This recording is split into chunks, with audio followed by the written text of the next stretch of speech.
Okay, so today we're doing an acrylic painting again.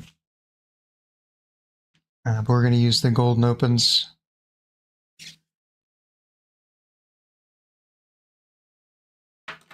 Let me bust out my my trusty pencil here.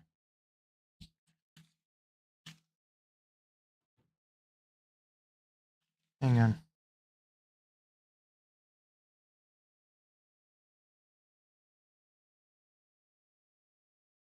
The camera was like slightly off.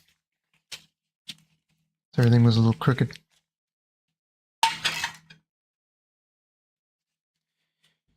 Okay. So for this one, I got a pretty good reference photo that I'm going to follow very closely. And I'll flash it before your eyes here, so you can see what I got. I'm going to omit some things, but I really like it for the most part, so I'm going to try and do very similar. That's what we got. I'm not going to put that pink thing in there, but I'm going to try to get the rest of it pretty close.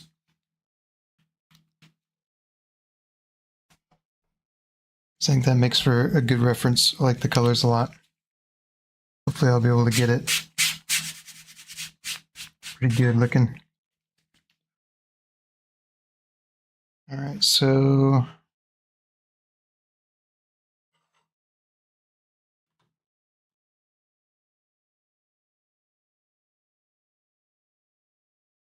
probably not gonna be able to see this sketch very well. Just because I like to keep the sketches light, even though I guess it really doesn't matter, but it's just how I am.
Do I care to draw the trees? Forget about it. We're just going. I just wanted to get something in there so that I've got some kind of scale. And that will help me enough. I just drew the path, and because the path is the hardest part to get right most of the time. You know, this is a side tangent, but isn't it weird that there's always like a path in landscape paintings, it seems like? At least I noticed that. It seems like a path is like a really logical what's the word I'm looking for? Composition choice. Took me a long time to come up with composition. Apologize for that. It's been a long day. It just seems like a path is logical, and I'll take my best guess at why. I think that a path is just something that draws your eye. It draws your eye to it. You know, your eyes want to follow the path, and so when you create a landscape painting with a path in it, and the path goes into the painting, it sort of draws the viewer's eyes into the painting.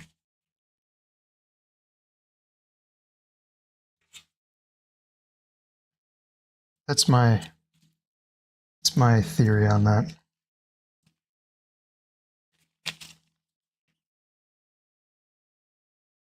I'll tell you what paints I've got here.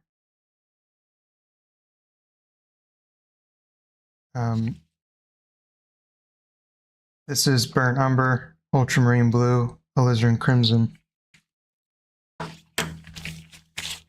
probably not going to need too much of the crimson, but it's just habit to pour it out. I'm probably going to try to get 2 sessions out of this palette, so we'll see. It's kind of a bigger canvas for me. I tend to paint on smaller ones, so I'm probably going to need more paint than I think I am. But then again, the cold and open stuff goes kind of a long way.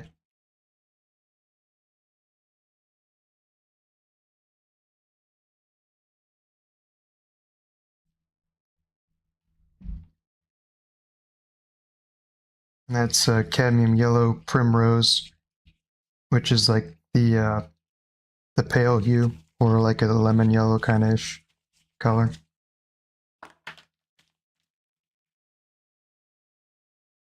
And then white, titanium white, be my last one. And I've got some phthalo green here, just as a cheat color, because I really like phthalo green. I don't use it a lot because it's like a really unnatural looking green for landscapes. It just looks like way too crazy intense. But it's like, if I had to pick a green that was one of my favorite colors, it'd probably be like an emerald green or a phthalo green. Anyhow, let's see what I want to start with. I guess I'll do the dark colors first. So I guess that means I need a brush. Let me get a bigger one. I got a bunch of brushes out, but I didn't get one that was big enough. I think this one will do it.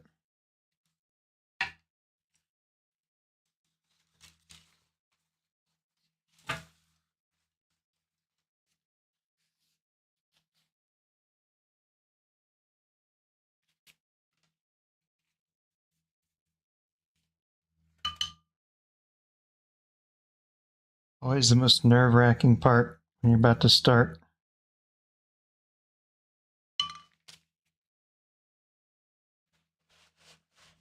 Some paper towels too.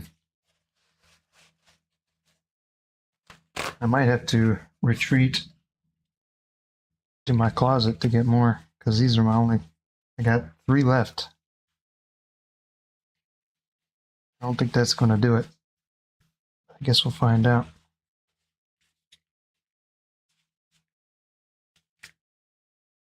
All right.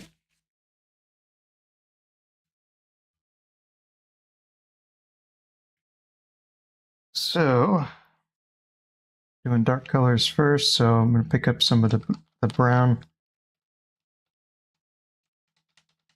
and some of the blue.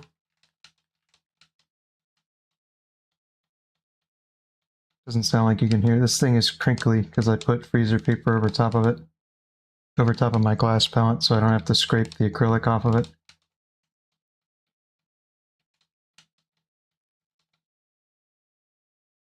Which I sort of recommend, by the way, if you're painting acrylic. Painting on freezer paper is, not painting on it, sorry, using it as a palette. I think it's a good way to go. Okay. I'm going to put this in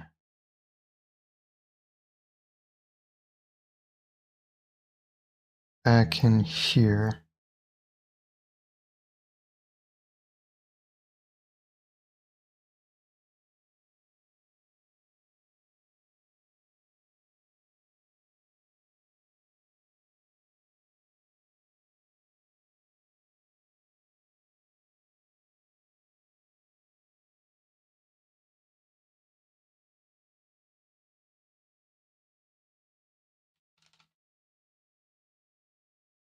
Didn't get a whole lot of paint on there. The coverage is kind of weak. I'm going to leave it like that for now.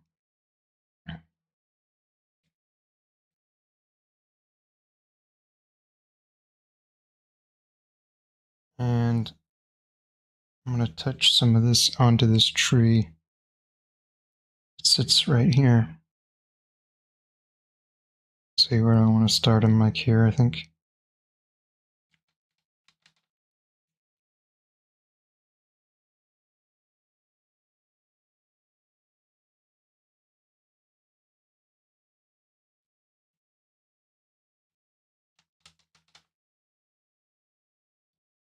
And then I need to green that dark color up.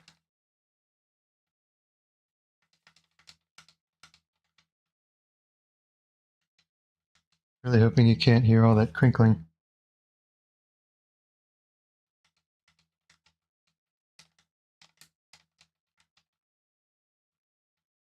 It's very annoying.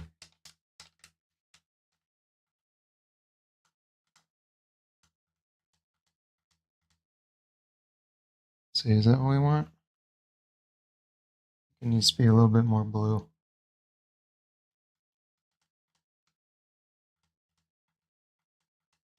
That's better. Okay, and now I'm going to throw some of that in. Well, I need to mix it more with this black color to darken it up.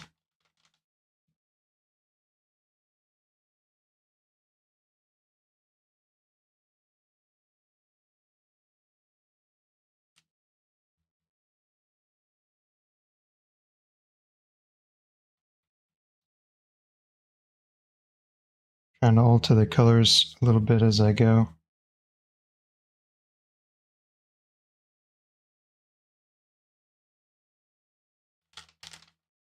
And then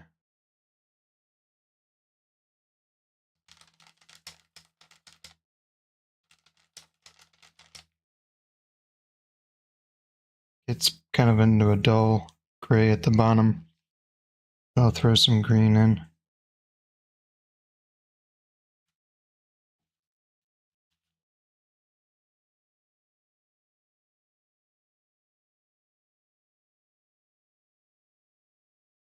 Okay, that's a start.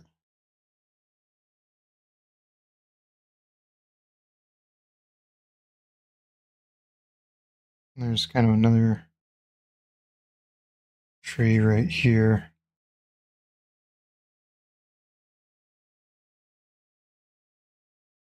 It's going to sort of come up and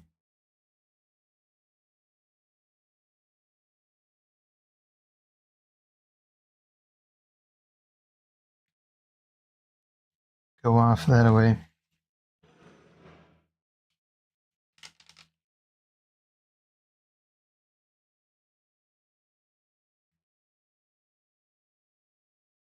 It's kind of a weird looking tree, but okay.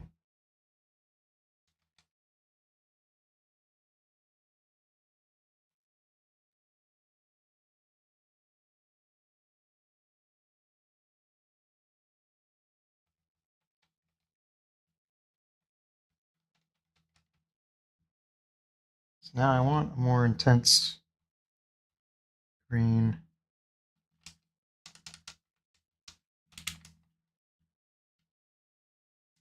Putting my finger on it to minimize the crinkling noise. I really need to come up with a better solution to this. I don't really mind the crinkling when it's just me, but I imagine on the microphone it's very annoying.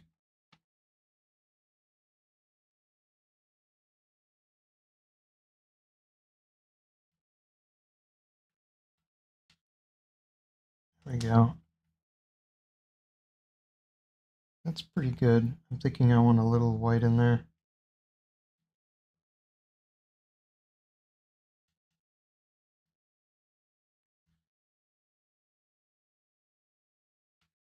Go with that.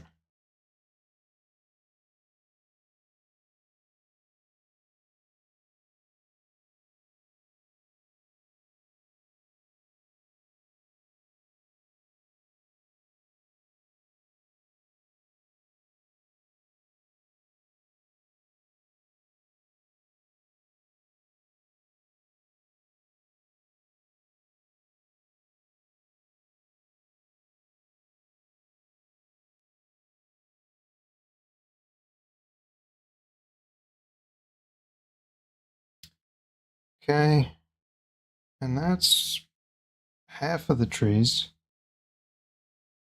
Then I get into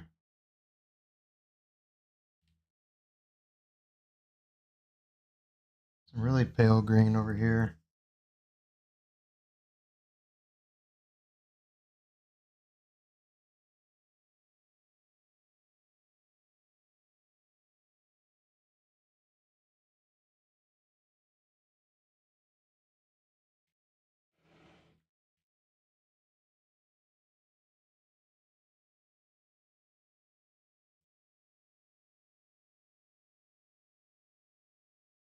See, I'm trying to figure out how I want to make that guy look.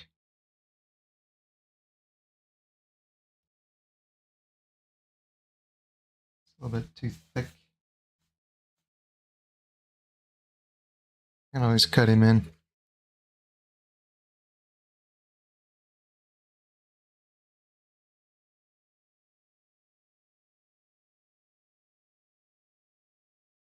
It's an ugly tree, but it is what it is. I'll fix him later.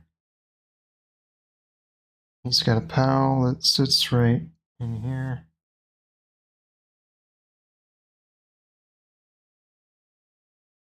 Just kind of blocking this in right now because I didn't make a sketch. So I don't like to sketch. It's kind of boring. I like to get right into it.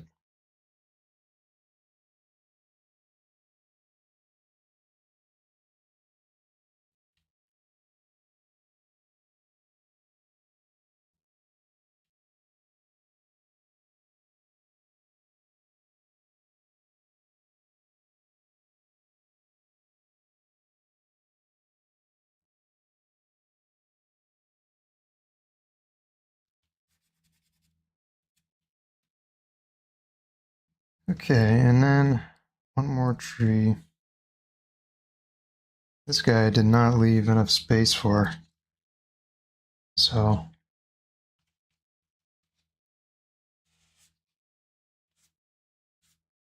wow, that golden open's drying faster than I thought it would. It's a good thing actually for me because I didn't really want to wait for it.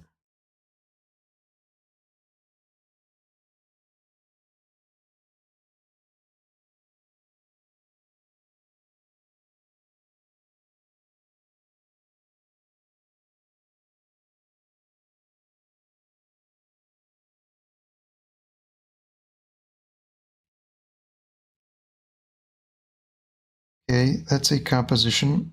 Now, getting one guy up in here. He's a skinny fella. I'm just gonna put the bottom of him in. Okay, and then I guess this guy's got something that kind of comes off over here. All right, now I'm gonna go ahead and do the background. Now that I've got some stuff blocked in. And the background is gonna be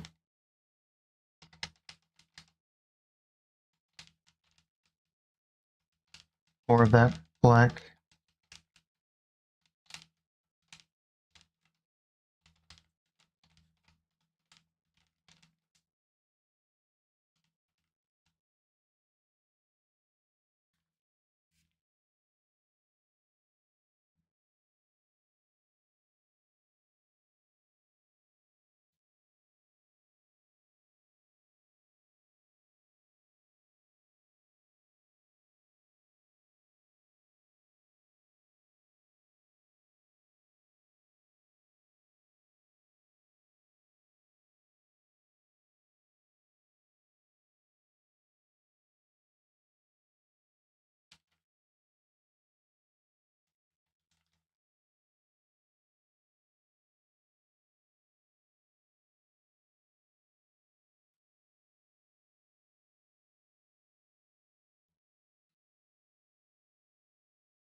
Okay, now I need to mix up a lot of an intense green for the background.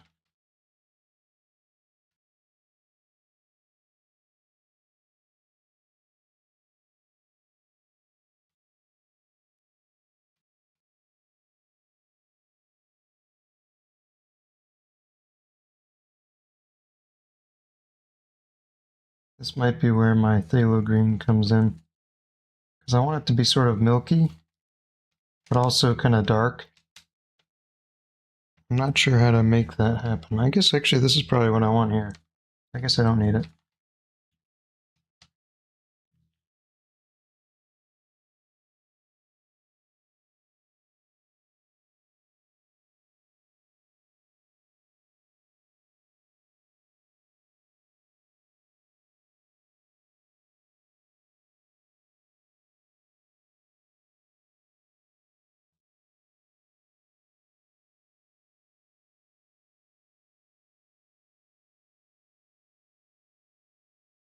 Trying to get that to blend while this dark paint is still wet, so that I can get some nice effects going. And some of that over in here.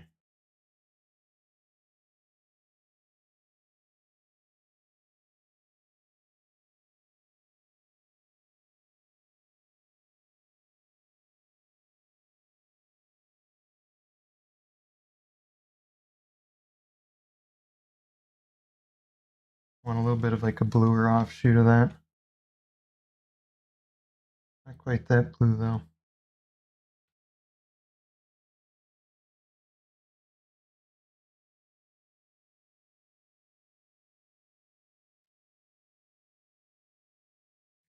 I'll just throw a little bit of that in there.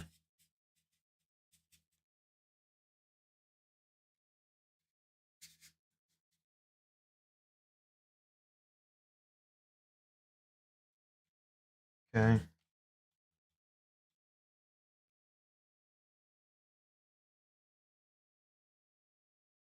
Just want some more of that.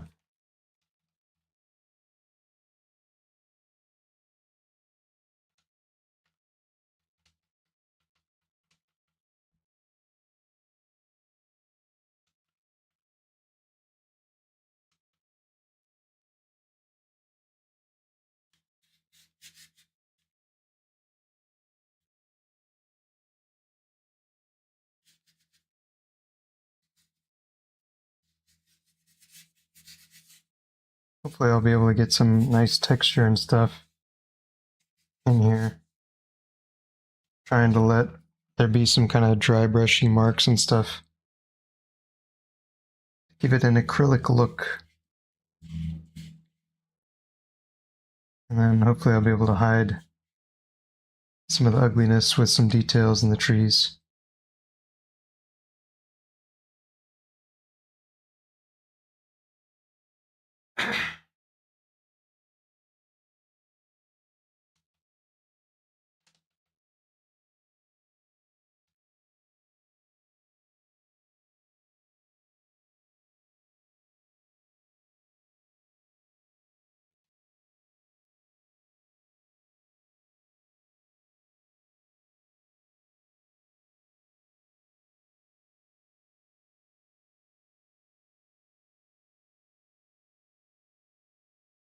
See more of that over here, I think.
Getting more white in this.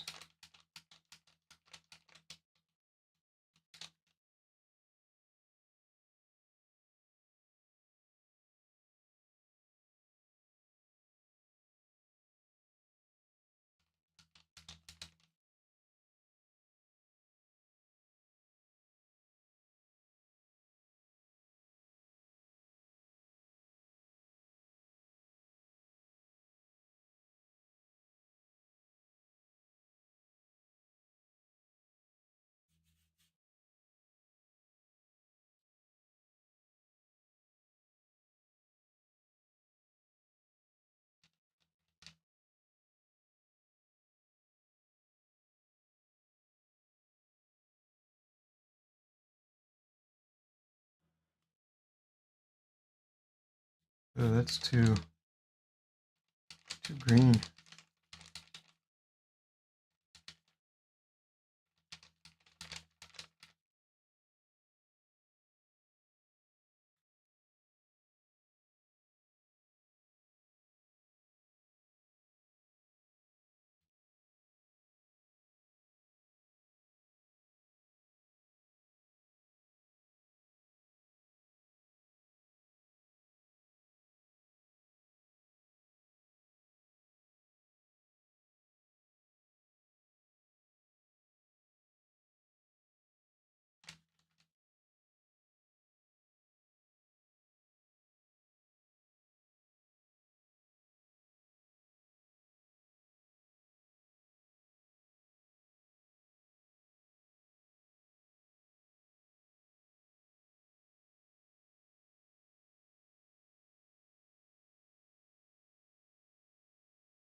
Just trying to get it filled in, and then I can change it how I want it.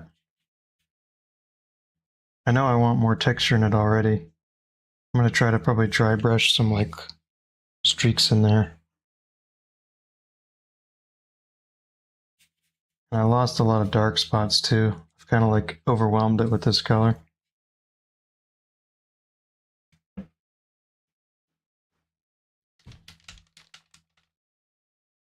So I'm probably going to try to put some of that back.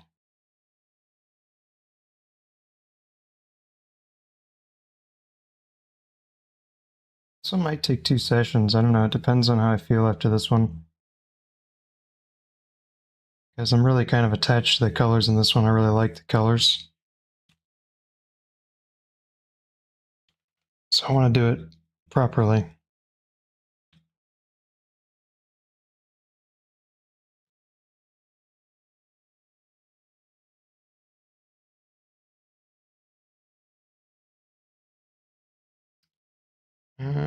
Let's see what else I want to do.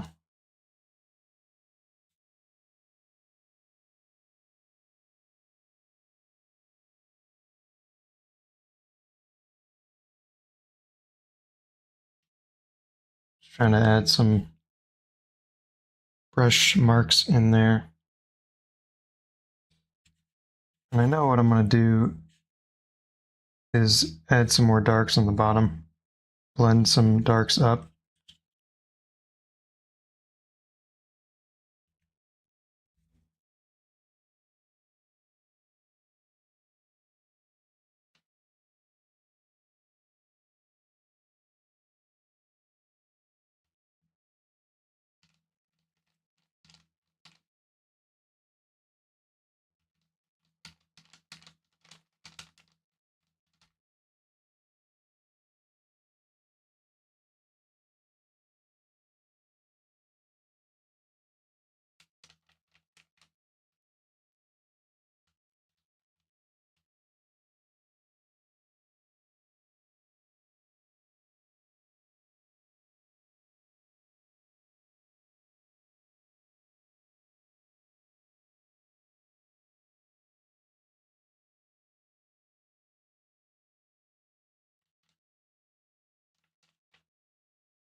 I try to add some light bits at the top.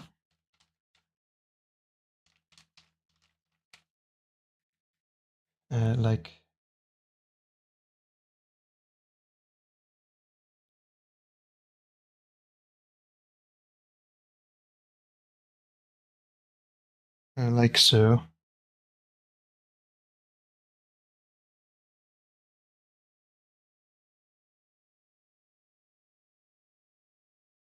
A little bit too light, actually. Try to get some more of that green in there. This looks a bit like white. Trying to, again, add some more interesting looking brushwork in there.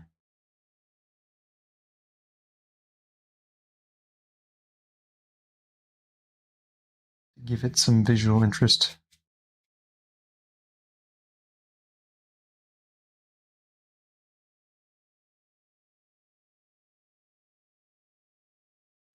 And it's kind of weird right now because it's sticky, so I can add brush marks, even though, like, if this was an oil painting, I probably wouldn't be doing this, because the more you touch it, the more it all kind of blends together and you lose brush marks the more you touch it. But this is like sticky, so I can like pull it and make strokes in it, which is kind of interesting. Okay, and so now I want more of this dark color. Try to get some of that in there.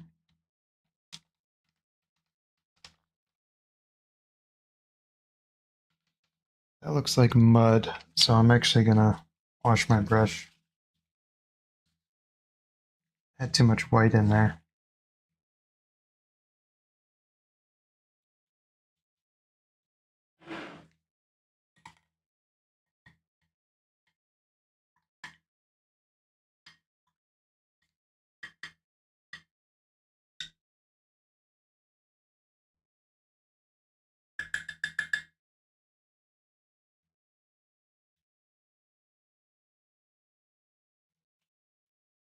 Let's try that again. Get some clean colors in there.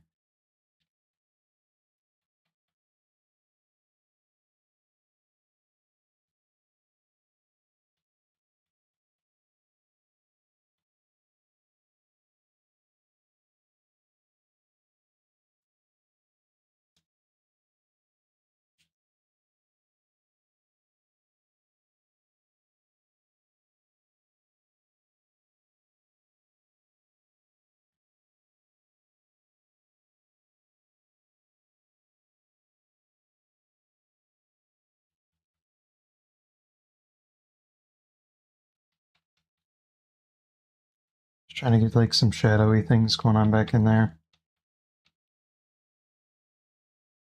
I'm letting it kind of mix with the green on the canvas so I don't have to try to mix a super special color. I'm just kind of letting it do its thing.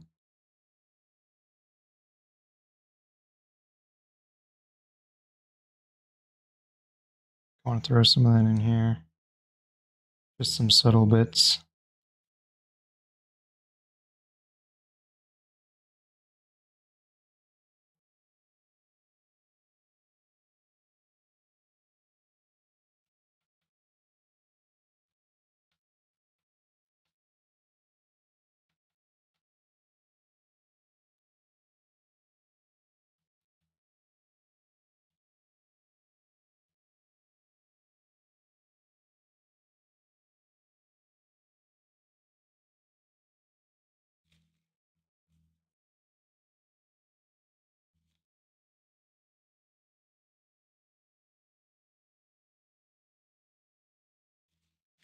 It's darker than I want it, so I'm going to scrub some of that off.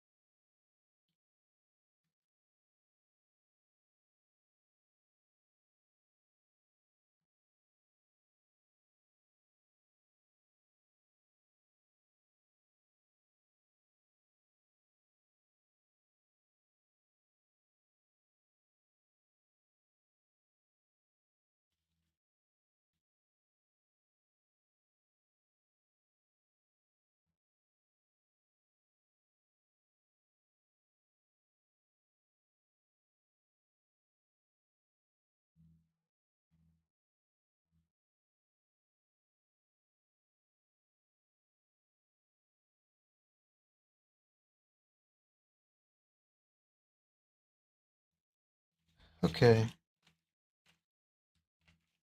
That's something. But before we go anywhere else, it's like got to be 200 degrees in this room right now.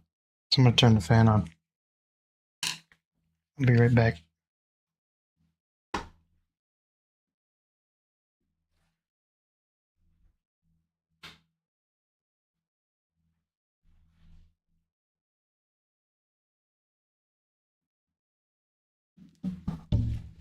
Oh. And also, I got to turn on my music. Over here painting musicless.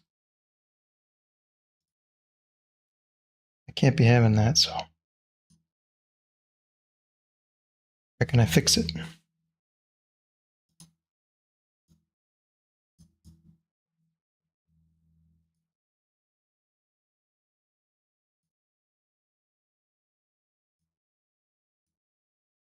All right, that's better.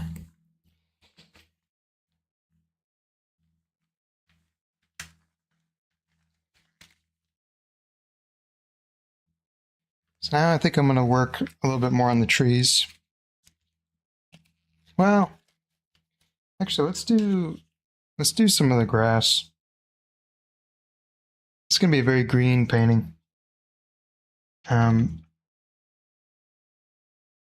Do I need to wash my brush? Maybe not. Well, that's pretty intense green. I probably should.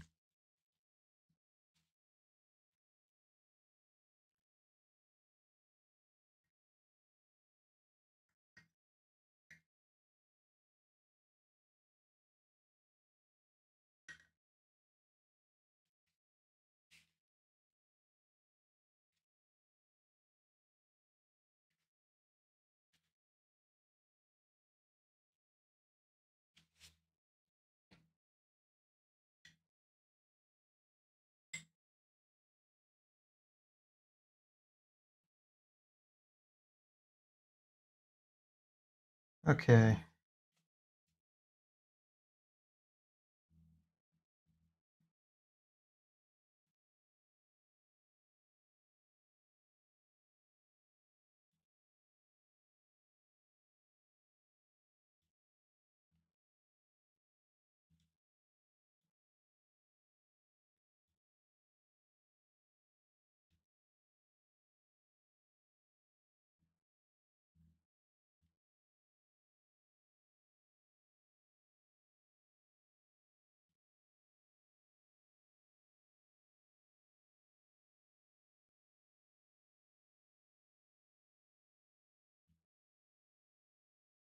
I think that's good. Maybe a little bit more yellow. Oh, too much. Too much.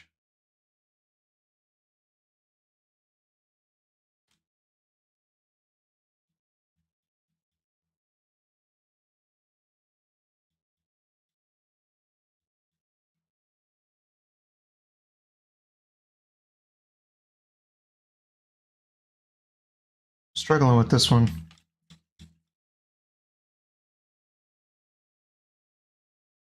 Can't decide what I want.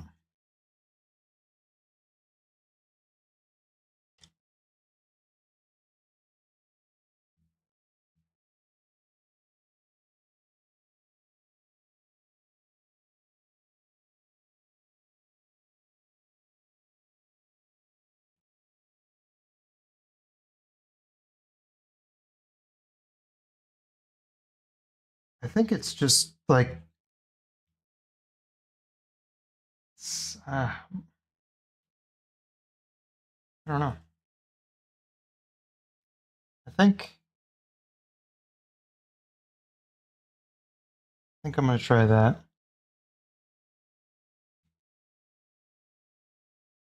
Yeah, I think that was good.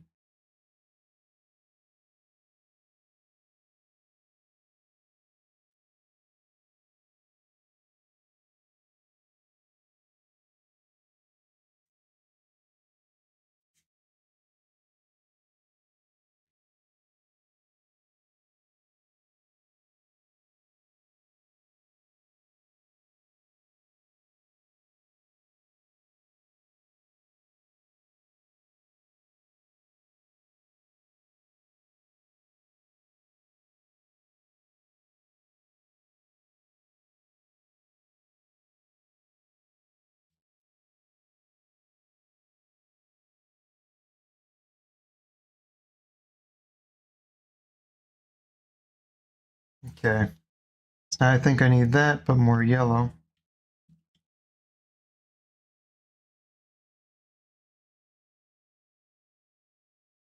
Hmm.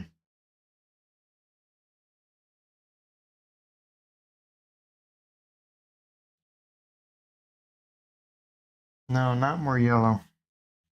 I needed it more red. Let's go back.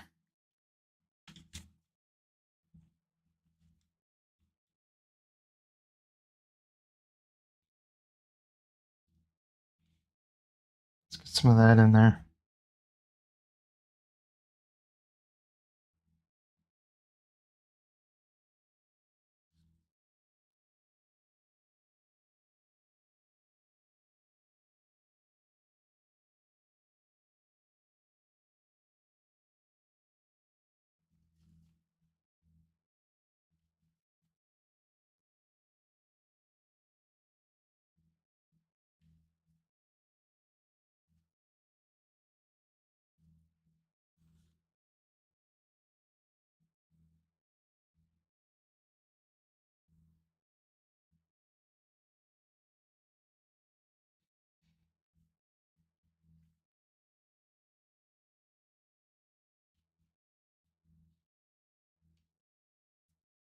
Trying to throw in some darkish colors too. Get some contrast in there.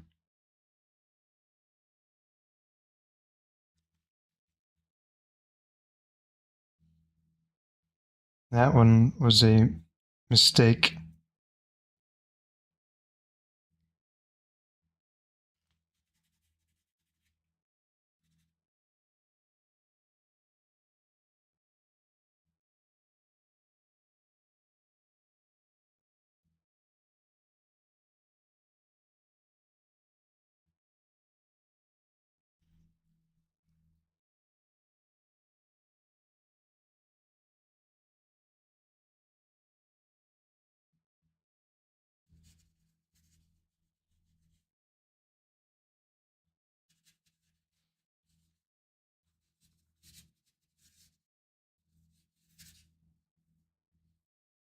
Let's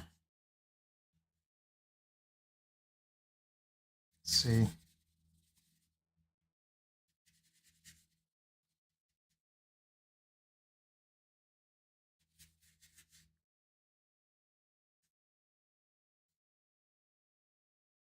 Okay.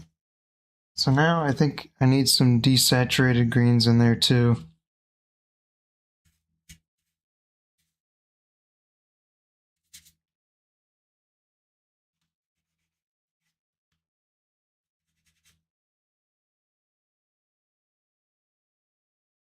I'm going to try and add some water into that pile to loosen it up a little bit. I'm going to add a tippy touch of red in it.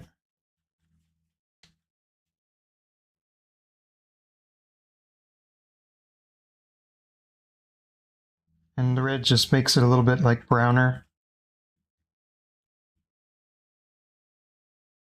And that sort of gives the appearance of like sort of deadish grass, or like grass that's not been watered as much.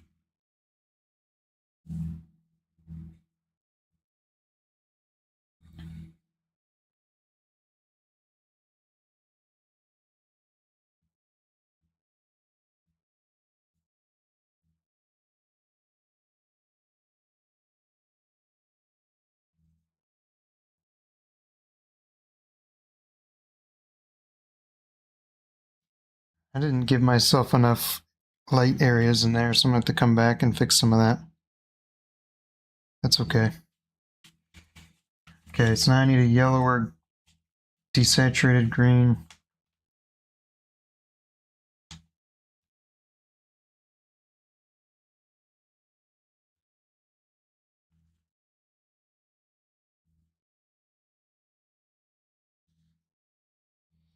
Get some of that in here, I think.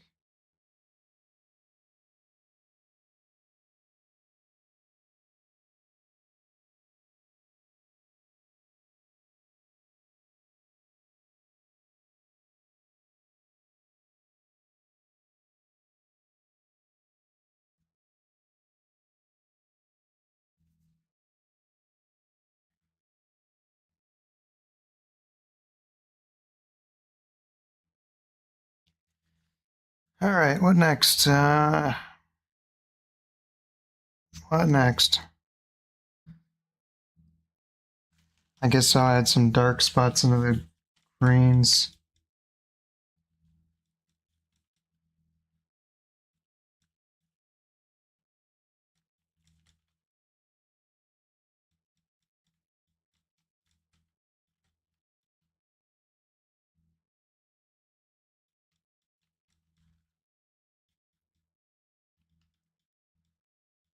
Needs to be a little lighter.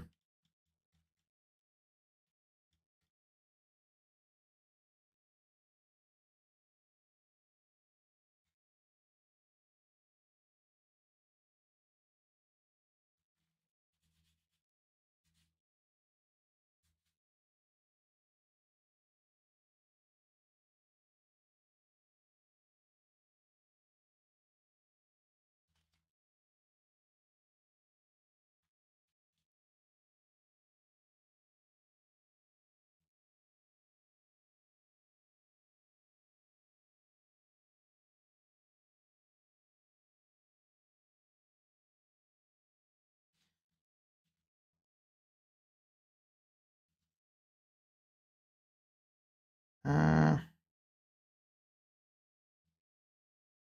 think I need to go back to the intent screen and close everything in.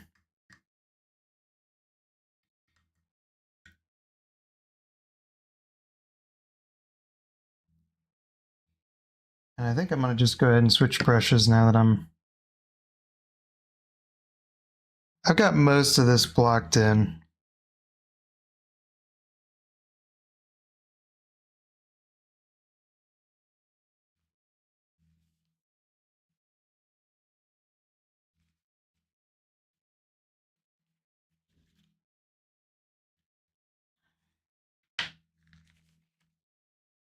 Let's see what I want to do. Guess I'm just going to go smaller filbert. And I think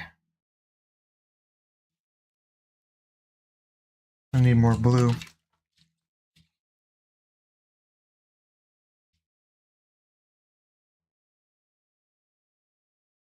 That's kind of weird. When I first started painting, my most used color was white. And that has completely changed to ultramarine blue. I'm not really sure how that happened. So I don't feel like I do anything like that different.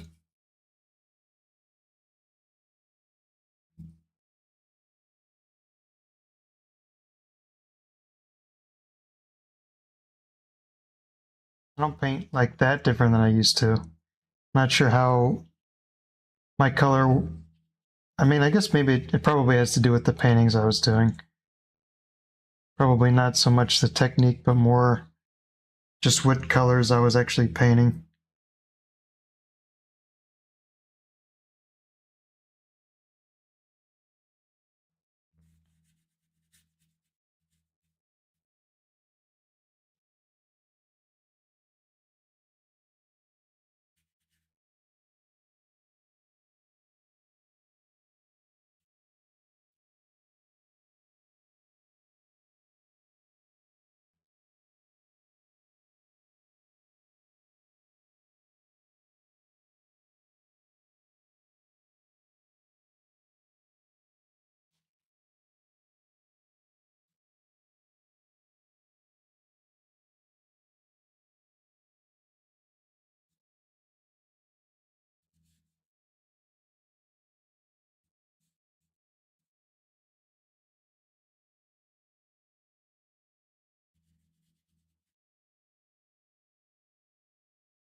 I'm gonna have to get a lot more paint.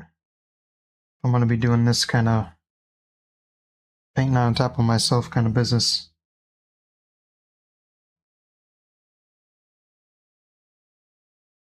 Oh, I lighten that way too much.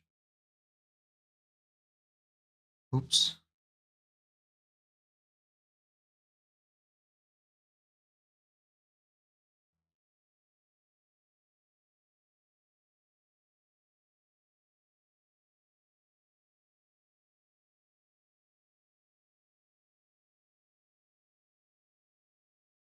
Might have just desaturated this too much and I'm wasting paint now.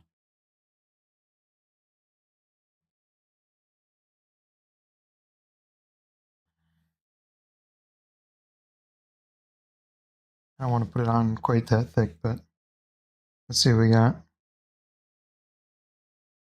Oh, that's too green.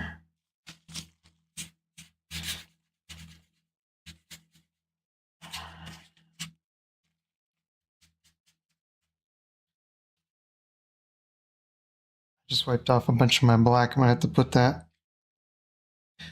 And I almost rhymed. I stopped myself though. I didn't actually do it.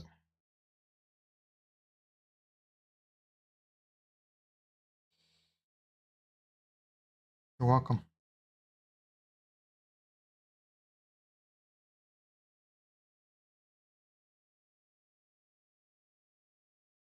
That is not the right green. I've got something wrong. Maybe more blue? Just looks too...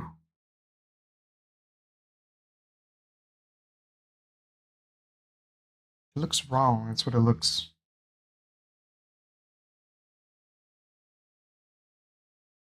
Ah, that's better. Needed to add some white in there.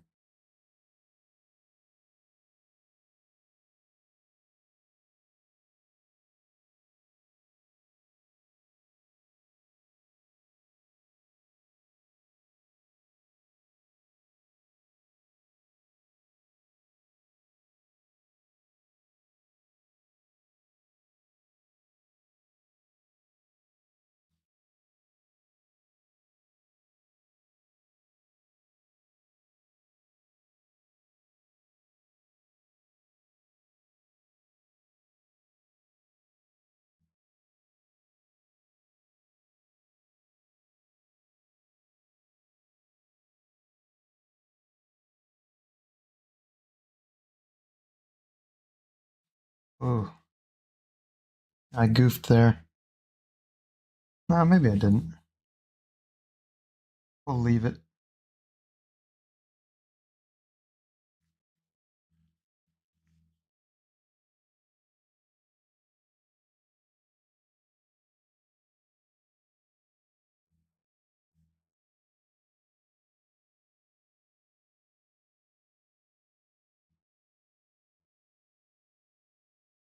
I can't remember. What was I doing here? What is this? So I want the path to curve around. And like kind of come back around. But what is this? I might have chimped. Eh. Whatever. They'll never know. I had a plan and I just like totally forgot what it was.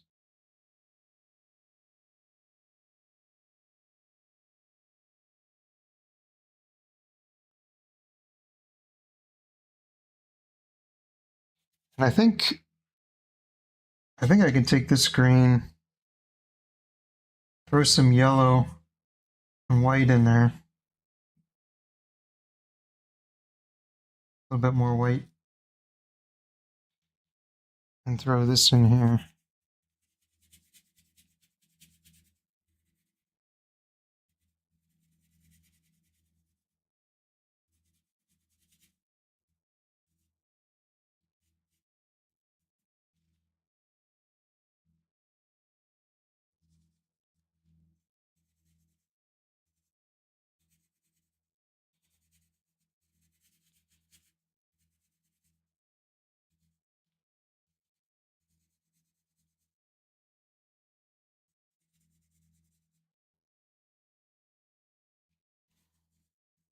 Don't worry, this isn't going to stay all green like this. That would be pretty questionable.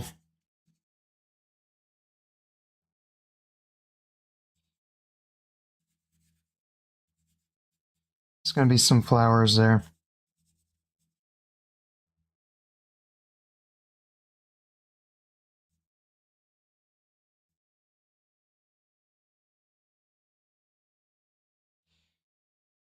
All right.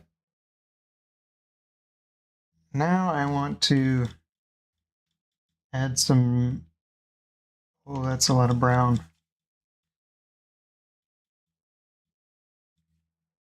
I think I'm going to try to dry brush some brown to give this an outline, the grass an outline. Just where I feel like the shadow would hit it a little bit. And where you'd see a little bit of soil or something.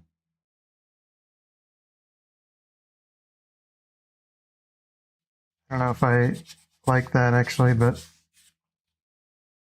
guess we're going to leave it for now. I guess one of the problems is too brown.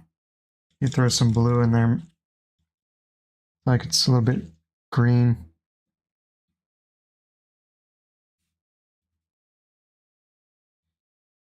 And I think I just overdid it a little bit. Okay, we're going to go with that for now.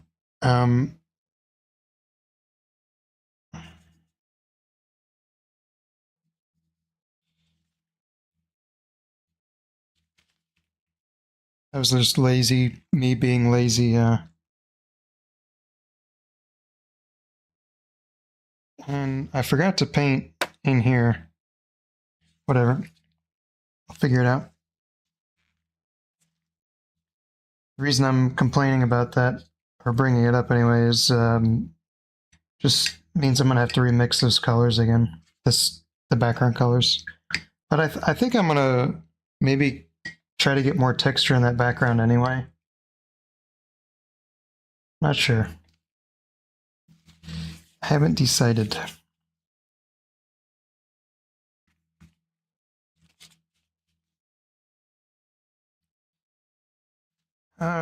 So now I'm going to put in the path, and the path is like a really, really pale pink.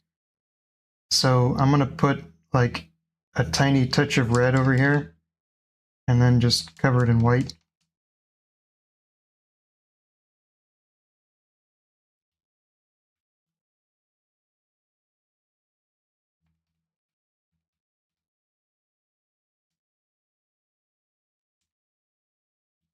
We're just going to throw that on there.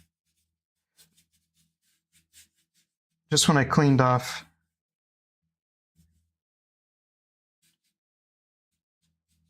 my brush too, I've somehow managed to get green in there. That's not good. Going to fix that. Don't want green in my pink.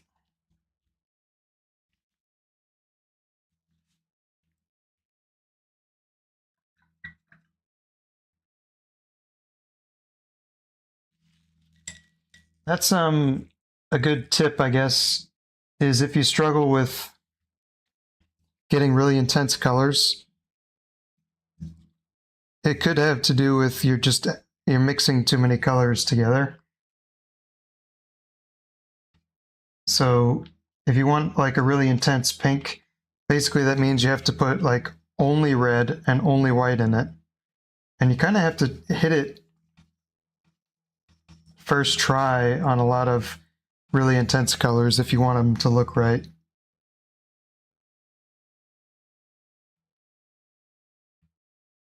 Which sounds scarier than it is, I mean.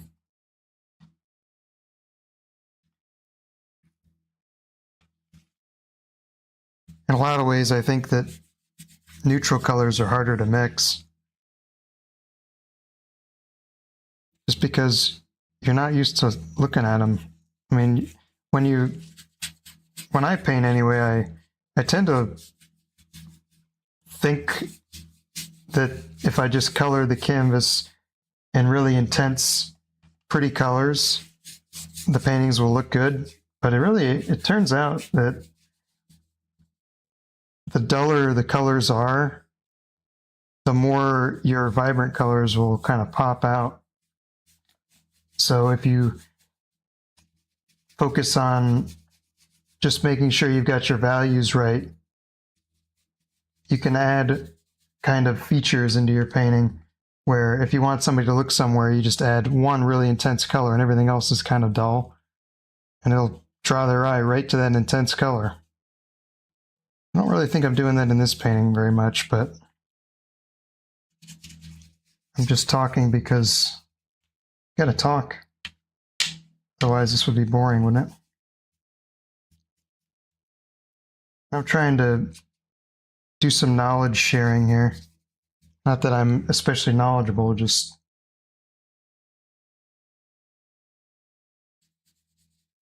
maybe somebody hadn't heard that before and that helps them.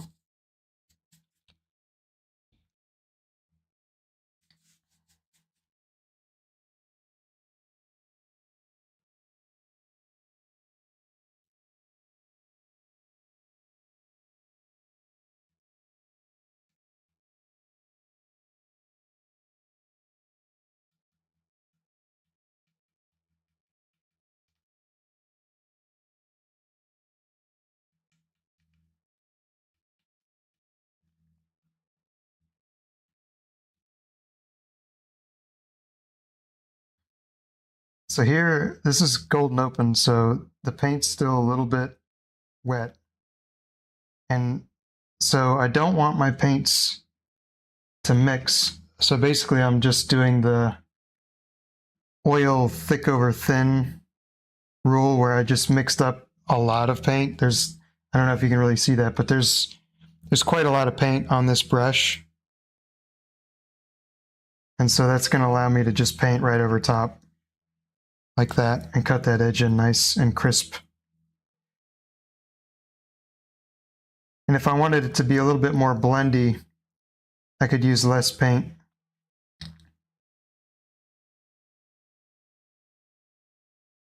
But the grass is on there pretty thin.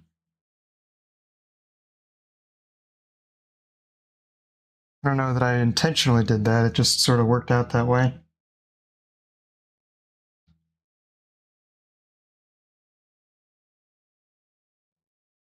And I want to add some kind of funny looking edges on this path so it doesn't look so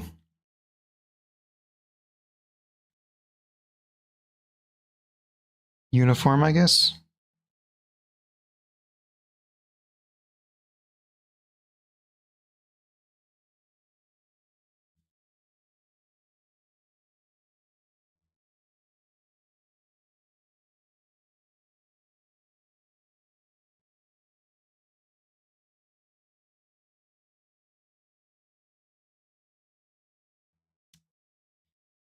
Let's see what else I want to do in here. I think maybe I need to do a little bit more work on the edges. Make them look a little more natural. That looks worse, I think, but I'm not going to touch it because I want to. I think I'm going to look at it with some fresh eyes in a bit. Because I'm going to come back to this foreground grass. Almost certainly. Because I already kind of don't like how the edges look.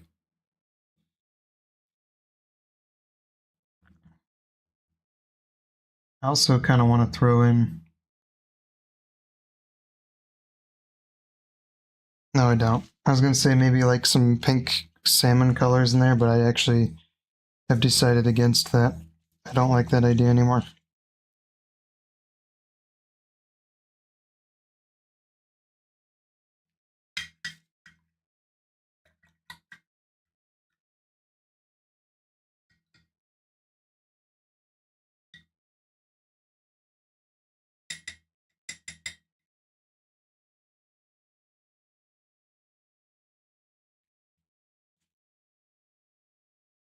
I'm going to actually just add a little bit of red into this pink.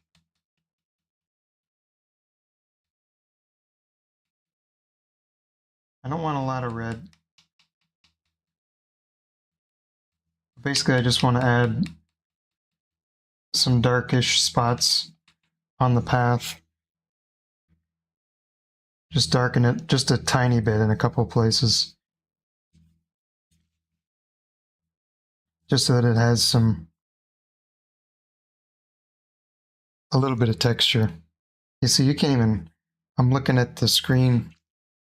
I can't even see what I did on the screen, but I can see it here. I just added some texture, that's all.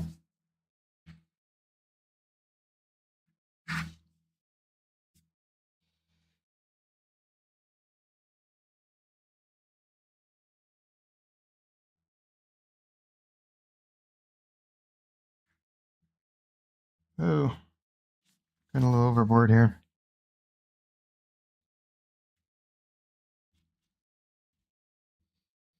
All right, so that's that. Well, actually, let me get the back one in. Wow, the back one's got to be less pink, more white. We'll get him in there, like so.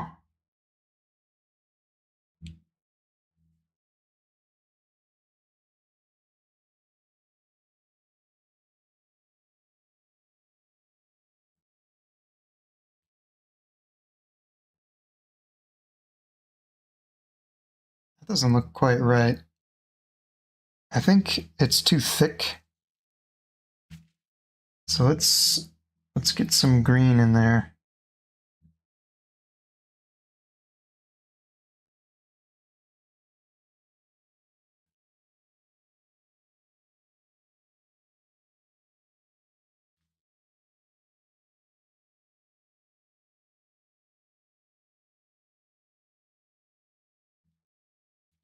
Getting blendy.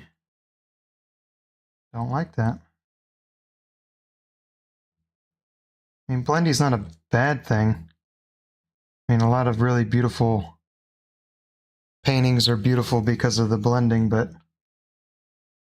I just don't love the way it looks most of the time. I prefer to have the brushwork in.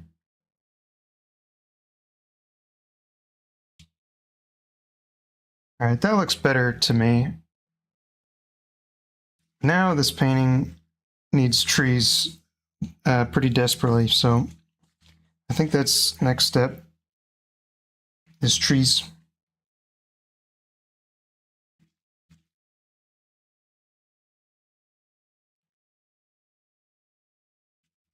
Say my favorite thing to paint is trees.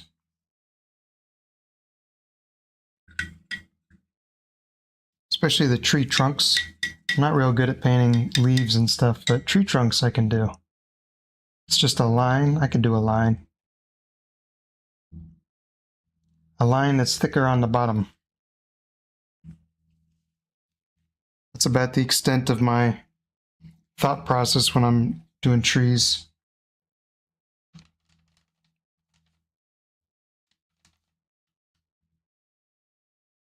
So I think I'm going to start with kind of a gray first. Just throw some gray in there. Be a little darker.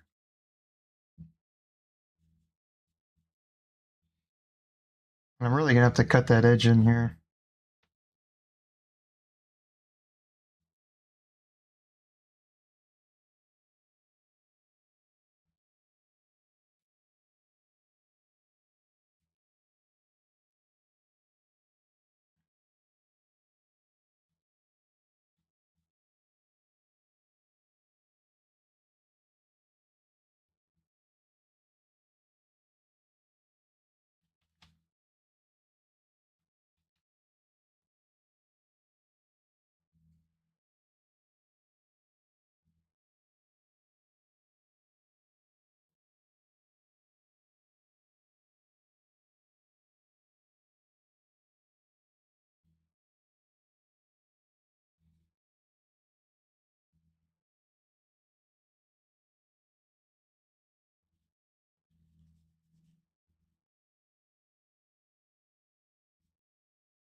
Trying to add the dark bits on the trees.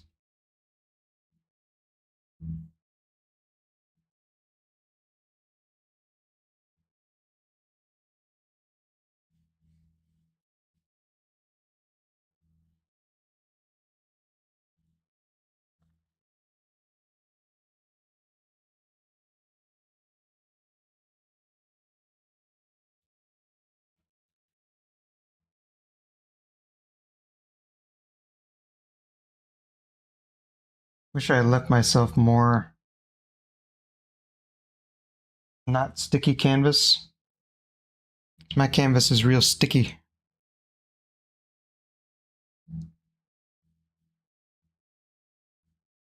The acrylic paint will do that to you.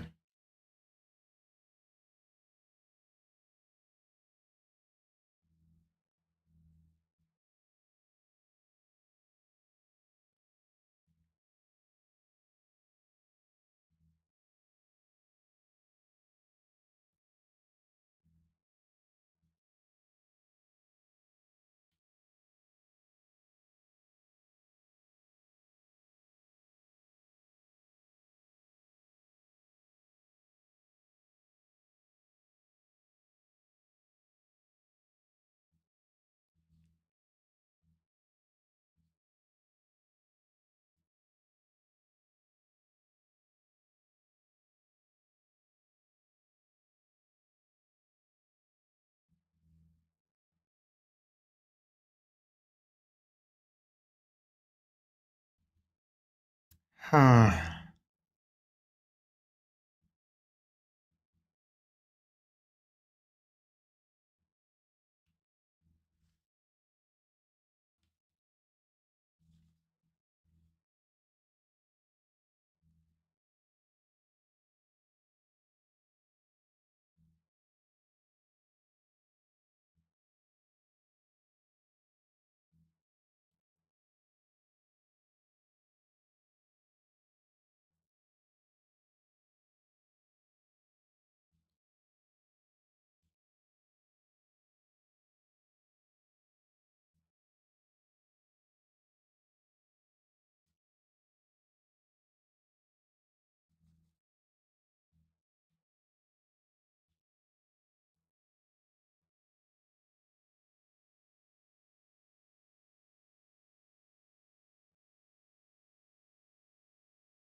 This might be where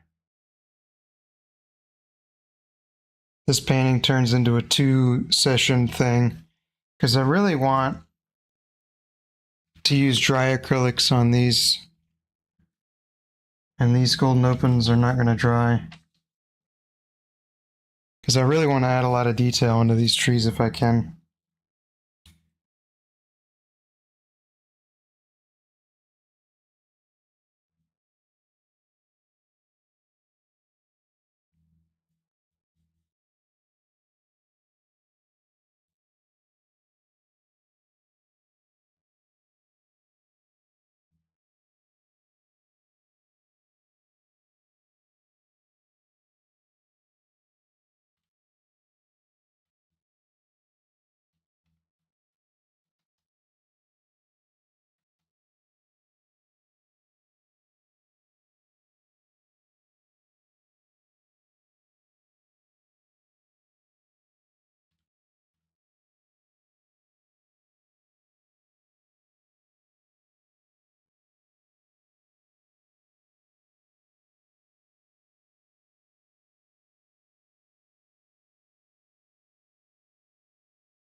Bear with me. This one's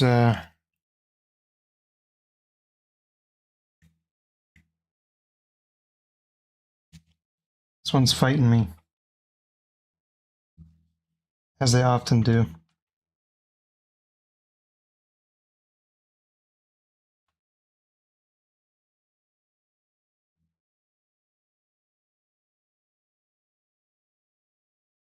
Part of my problem also is that it's a gazillion degrees in this room.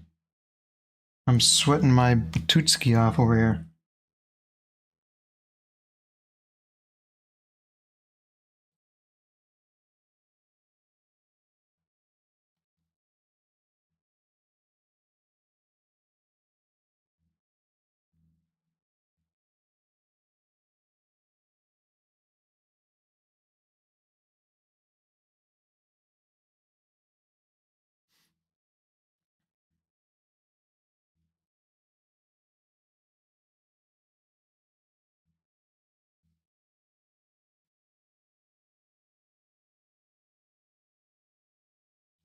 Ah, it shouldn't be that dark.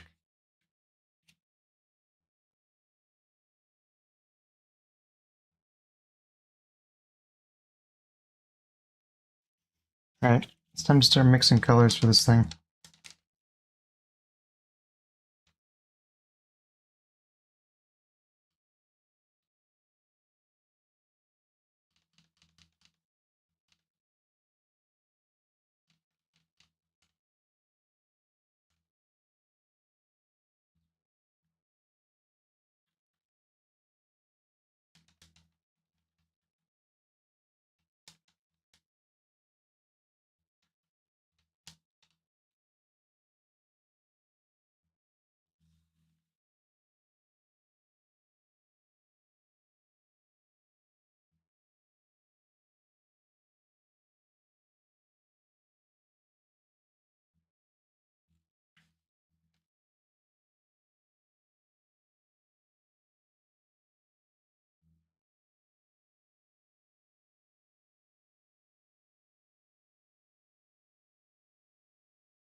These are looking more like trees now. A little bit more like trees anyway.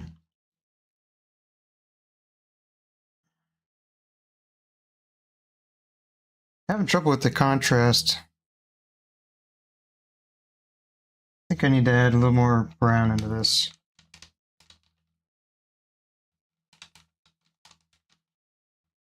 Maybe that'll do it.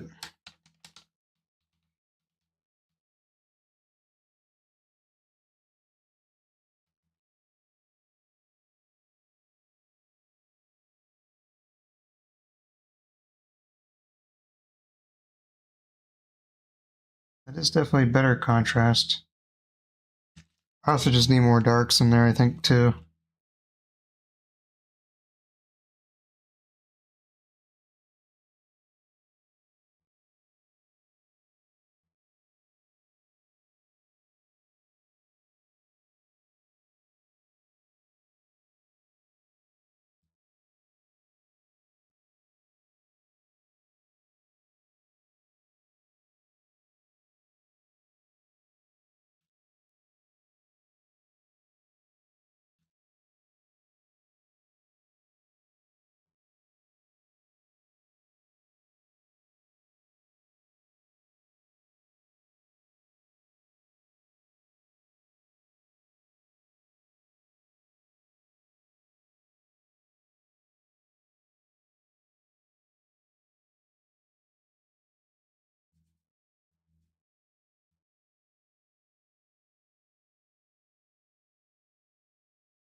Okay, I need a lot of changes need to happen now.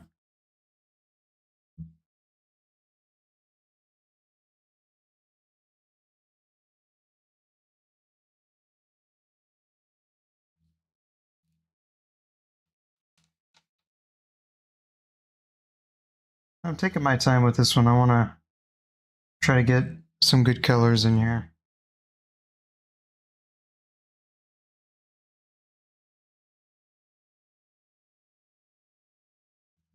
It's going to take me a little while to find the right ones.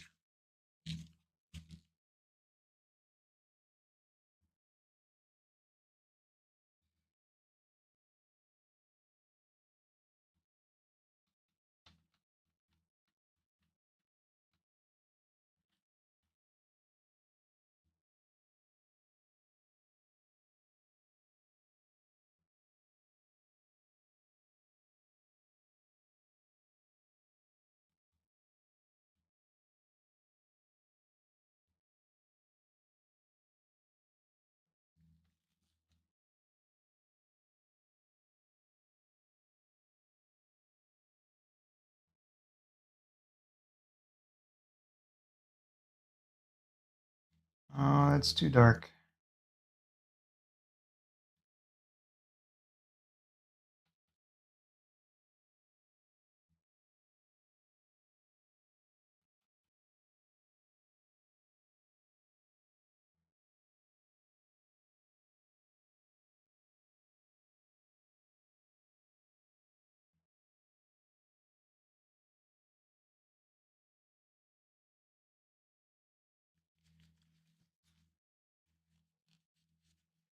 Okay.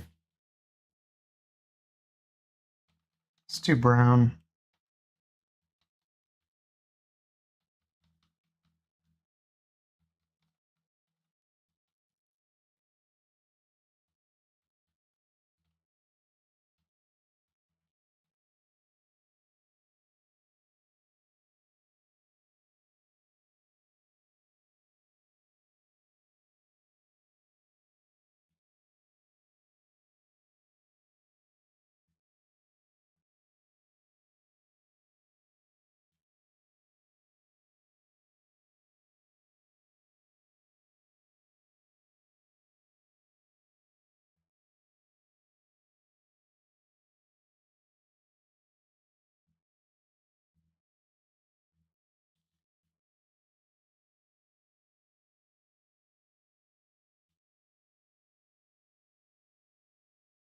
This is brutal working on this while it's sticky.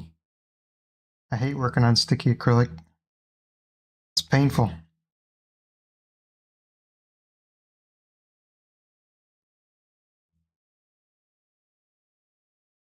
I could stop. That would be cowardice. And plus, if I want to change something, when I can just wait till it dries and then just put a layer of acrylic on top of it if I like.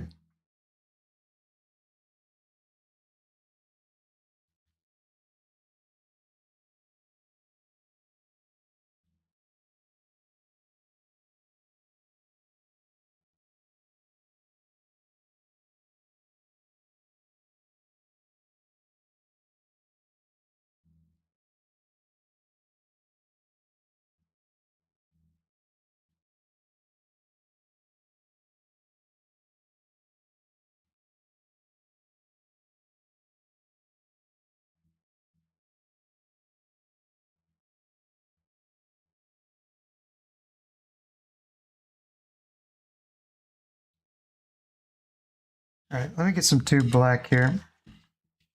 I don't want to mix any more black.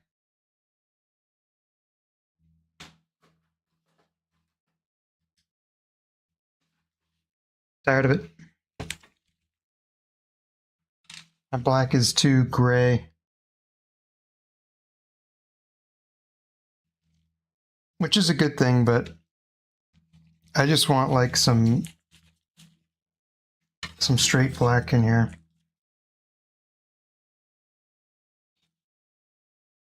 I don't want to overdo it with the straight up black. I just want to darken some spots to give me a little more contrast.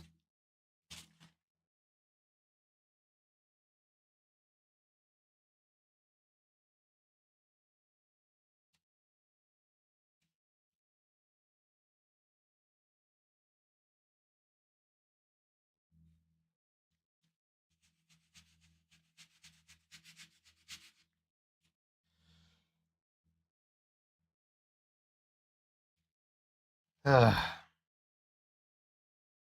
I wish I had spent more time on that background while it was still wet.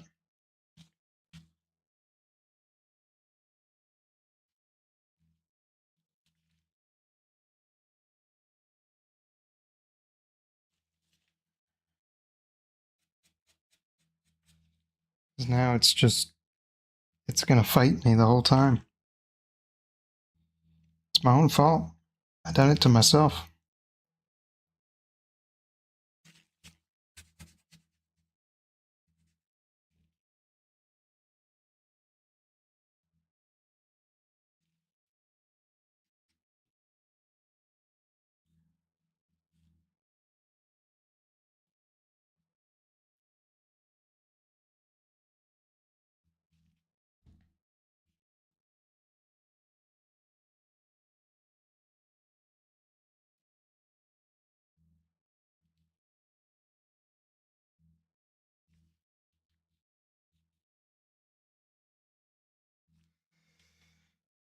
All right.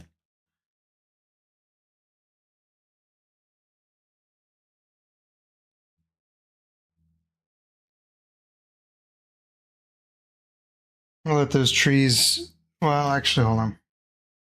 Not yet. Not yet.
Uh,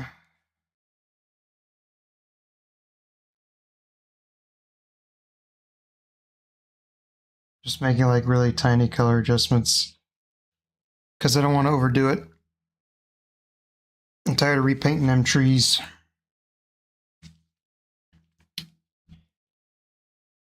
All right, I need to work on these over here.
Okay.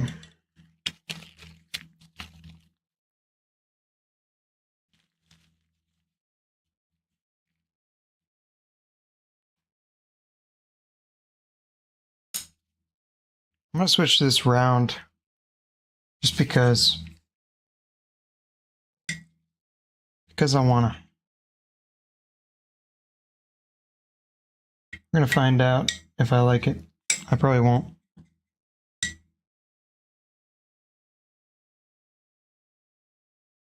We're going to try it.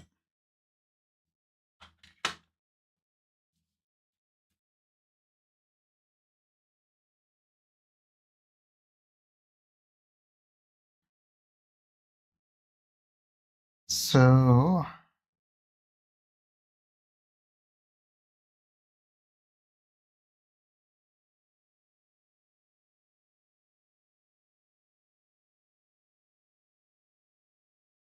ooh, too yellow.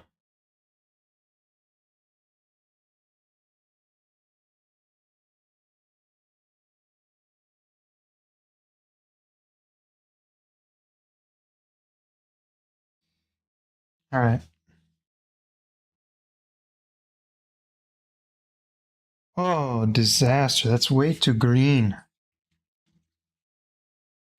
Allow me to correct that error. Too green. Okay, no, so more blue. A lot more blue, probably. More white. Well, maybe not more white.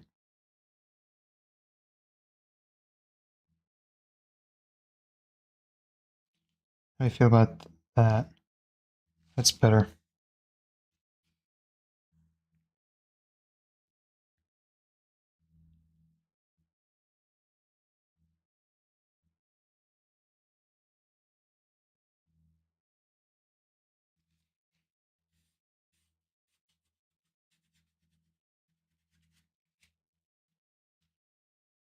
Still too. It's too something. Well, I don't know. Let's hold off on that for now.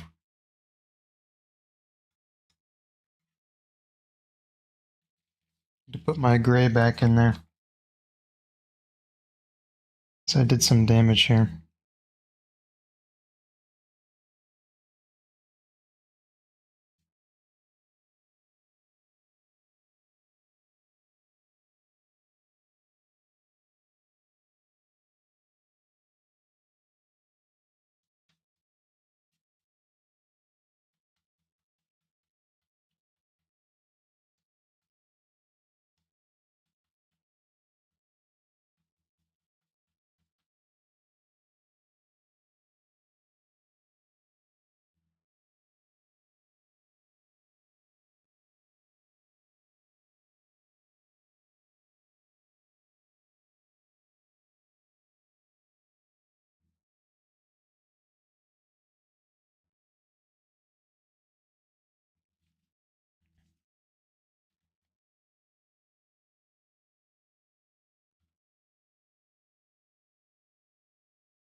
Need to add the light bits onto this tree because I'm having trouble judging. I'll start with the bottom. Bottom, I think, is just this.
It's so hard working on this sticky acrylic.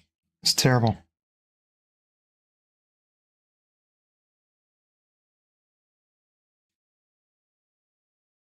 It's not doing what I want it to do.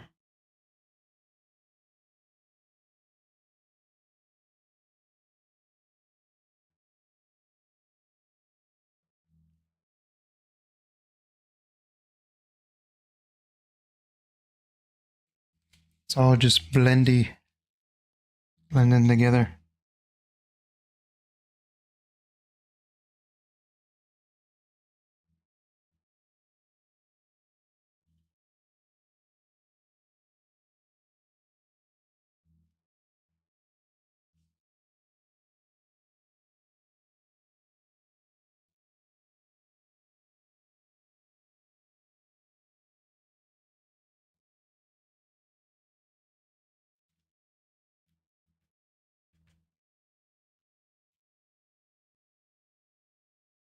I guess I just need to use a smaller brush. I'm having so much trouble getting it to lay down where I want it.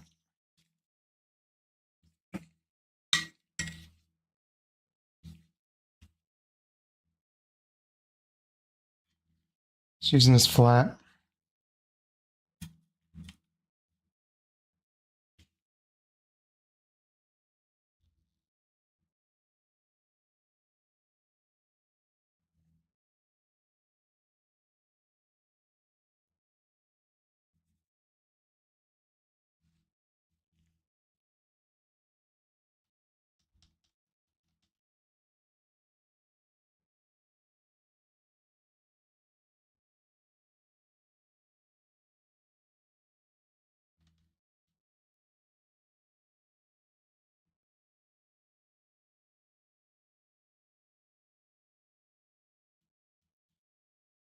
Okay, let's see. Get some of that in here. Trying to negative paint this tree in here.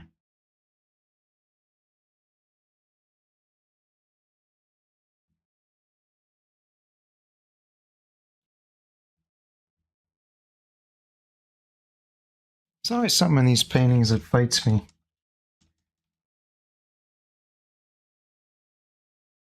Me, it's this darn tree.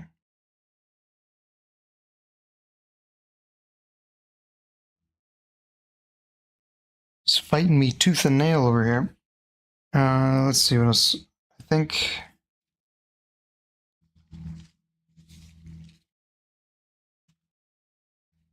this paper towel has had it. We're down to 2 left. Well, maybe I can use the back of this. Yeah.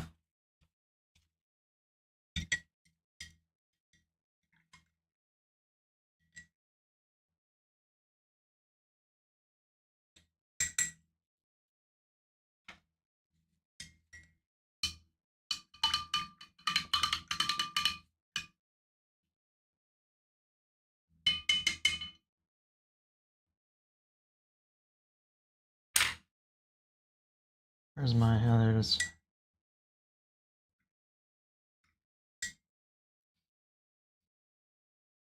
All right. Yeah. What now? Whoa, dripping.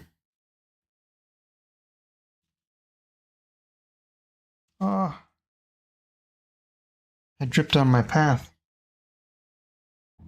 Okay, so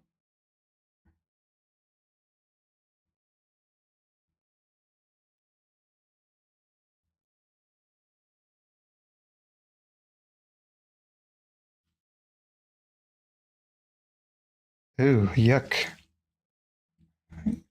Not a good color. Should have thought more about that.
All right. What next? I think more.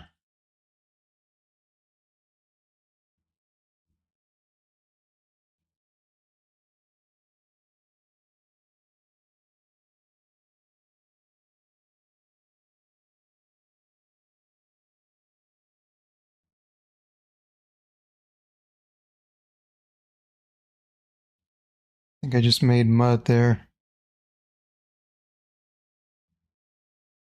I forget that. That color stinks. Well, actually, that's not. Let me try it. See what I think. Yeah, it's junk. It was a weak color. Just trying to be conservative with my usage.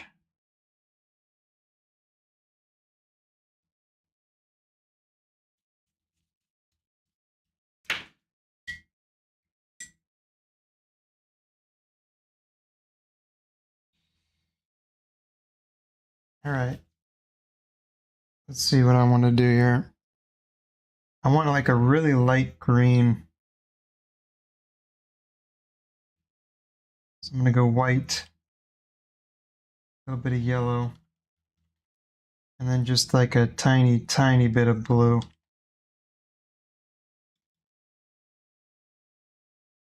Let's try that. No.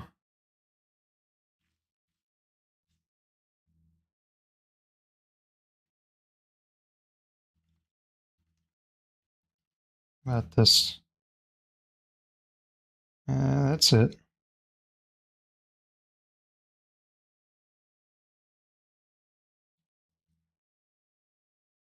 That's better. I'll throw that around in places.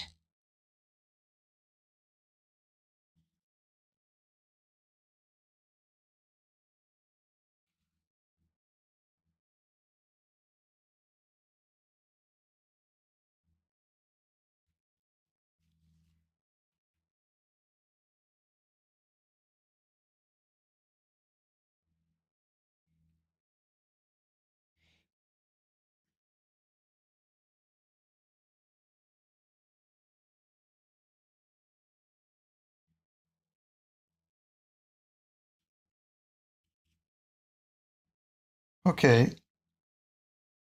So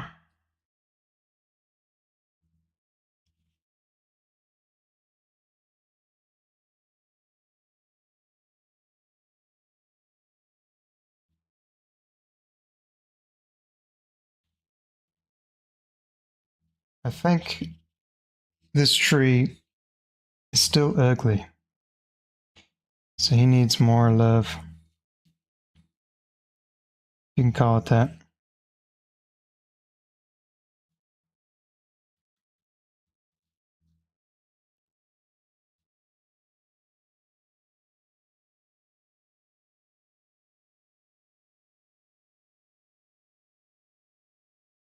By love, I just mean he needs more shape.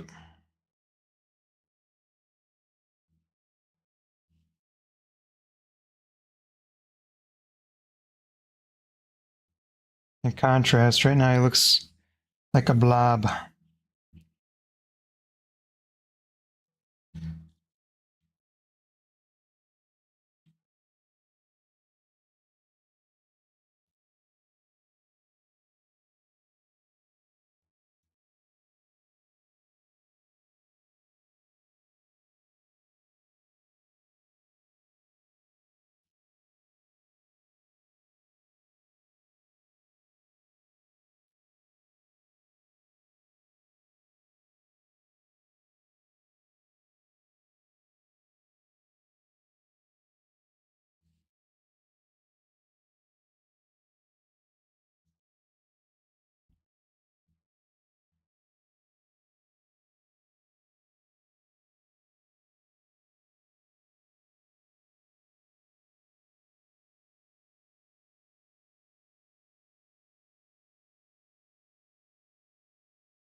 I'm gonna get some more green in there.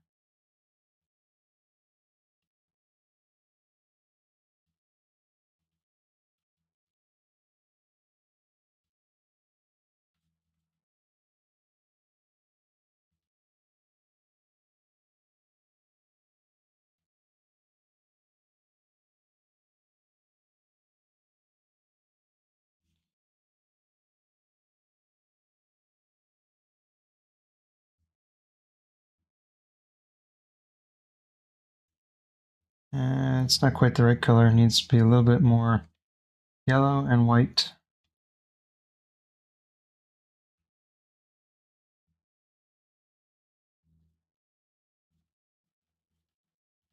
Hopefully that looks better. Hopefully that'll do it. Let's get a little more of that in there.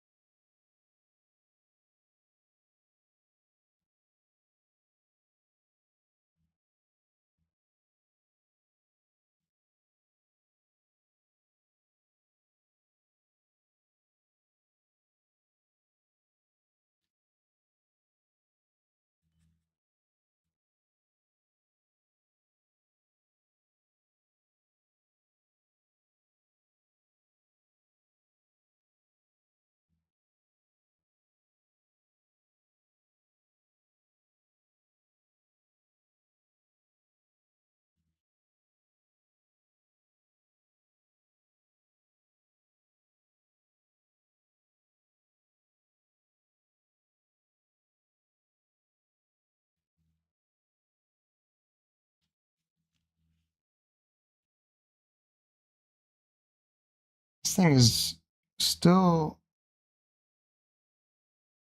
something wrong with it.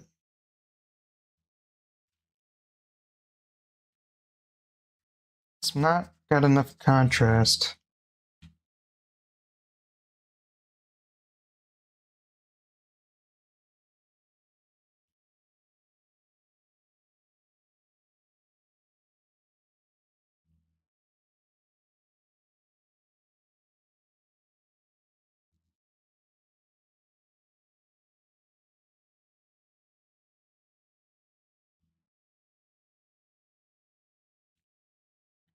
I think it's got too much highlight.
Boy, is this one fighting me.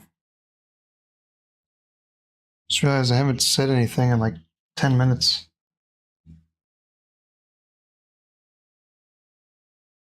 It's indicative of this painting spanking my butt here. I'm trying to figure out why this tree is not clicking.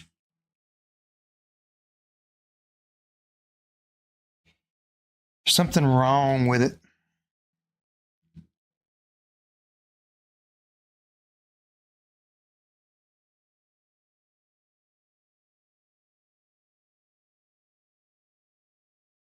Let's try one more different approach here.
Paper towels had it.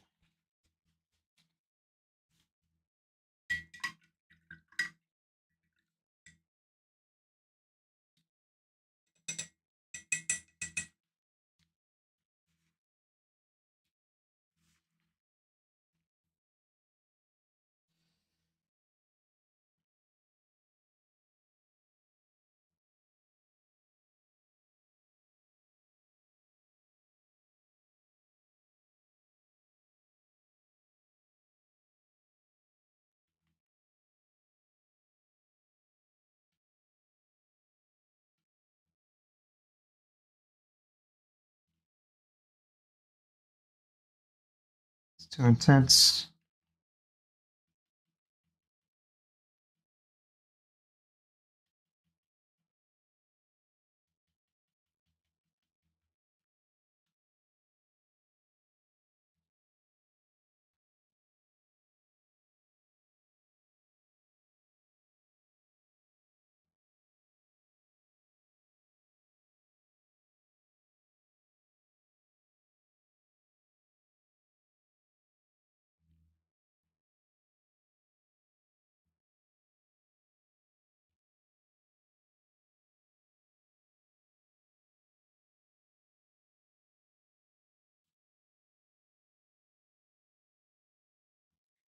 Oh dear.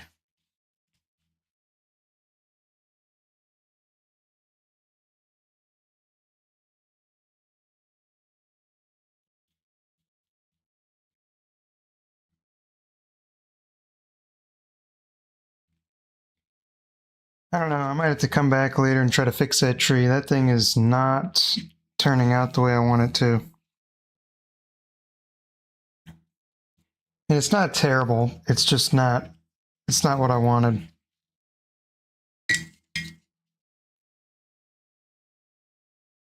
No question I've painted worse trees, but that tree is not what I was hoping for.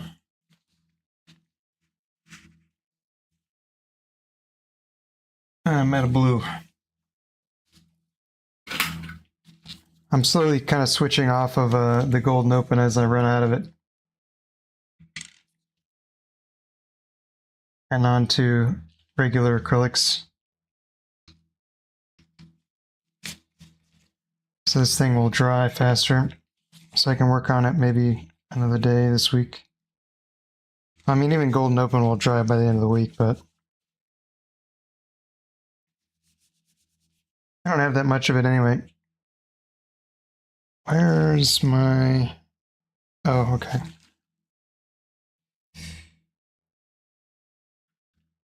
Let's see.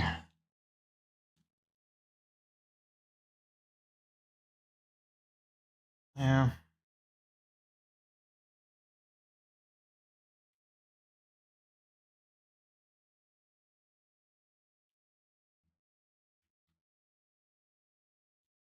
Oh, I put way too much white in there.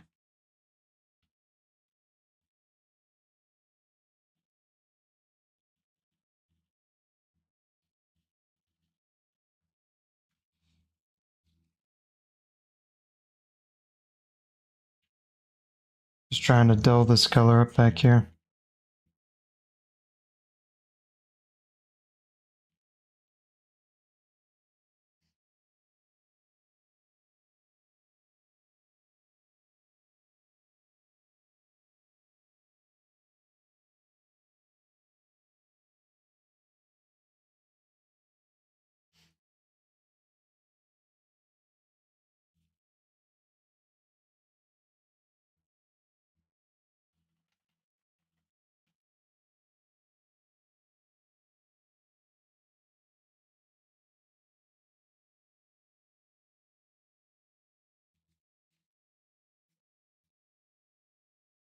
Okay.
All right. I gotta do these two trees.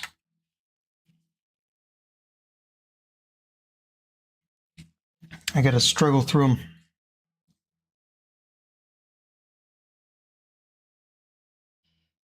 Should be easier now that these are not dry at all. Okay, never mind.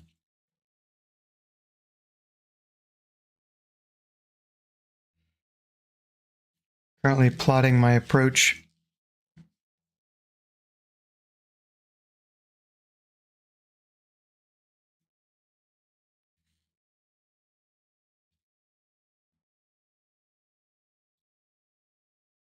Uh,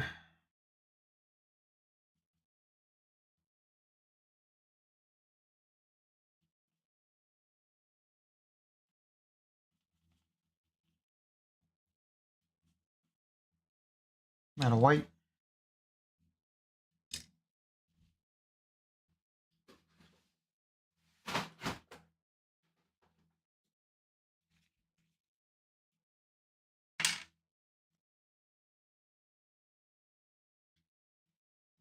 That was way more white than I probably need, but it's okay.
I think I've identified part of the problem with that tree is that it's just it's blurry.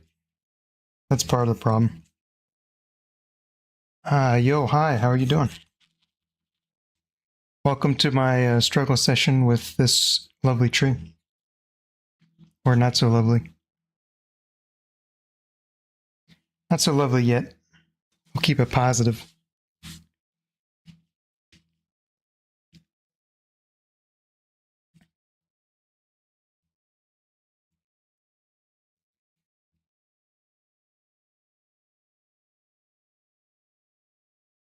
Where did my black go?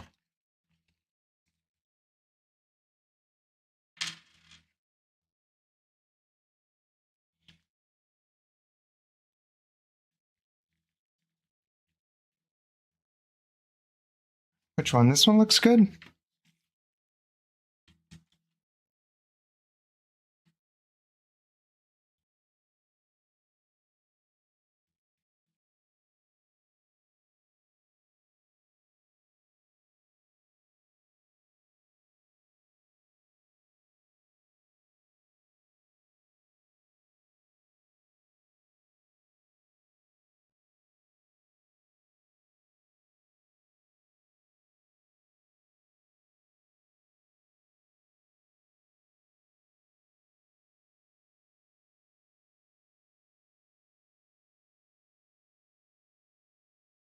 Oh no.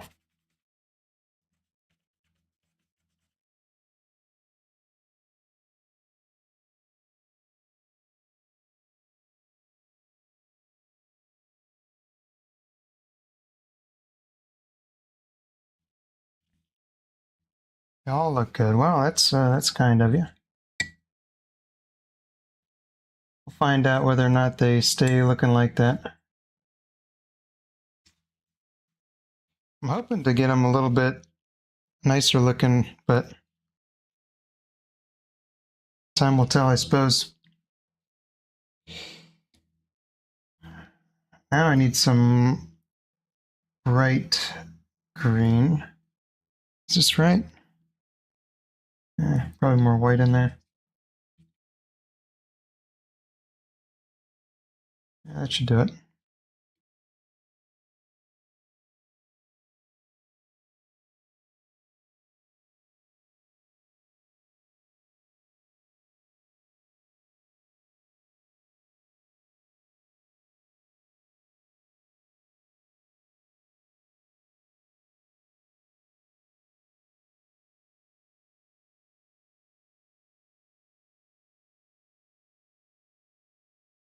This tree looks skinny to me. I have to do something about that. Also, at some point, I need to finish the background because it's probably confusing me a little bit. How have I been? Oh, I'm doing great. Can't complain.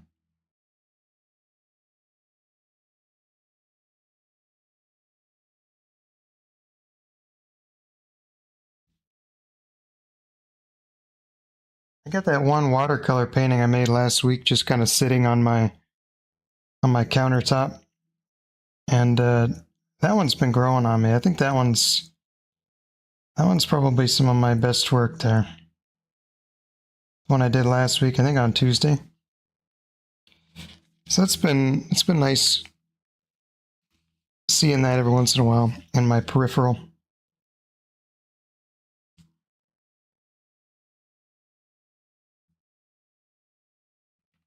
Realizing now I should probably figure out how to like title them, because referring to it as the painting I did a couple of weeks ago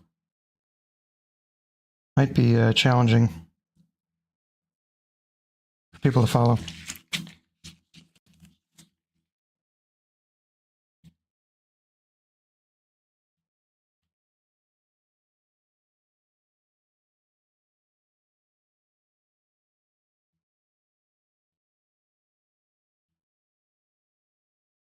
Yeah, it was in the painting stream. I did two of them. I did one that was like it was a group of like pink trees. And also I did two. One was kind of smaller and then the other one was a little bit bigger. It was the bigger one that I really like.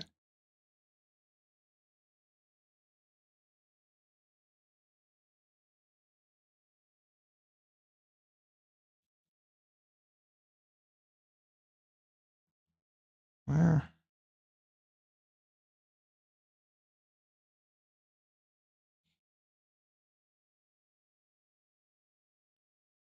That tree needs work, but I need to fix the background because it's driving me nuts.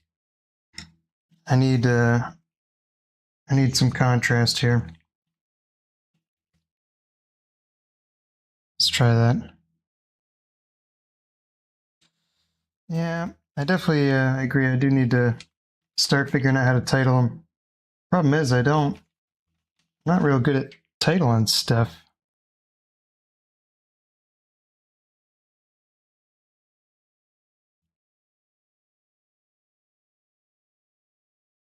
I guess I get better with practice. Thing is, I don't know if you do like 100 paintings. How do you come up with unique names for all those paintings? I mean, especially if they're, I just do landscapes for the most part. So, I mean, I feel like for me, I'd rather give them numbers, landscape number 345 or whatever.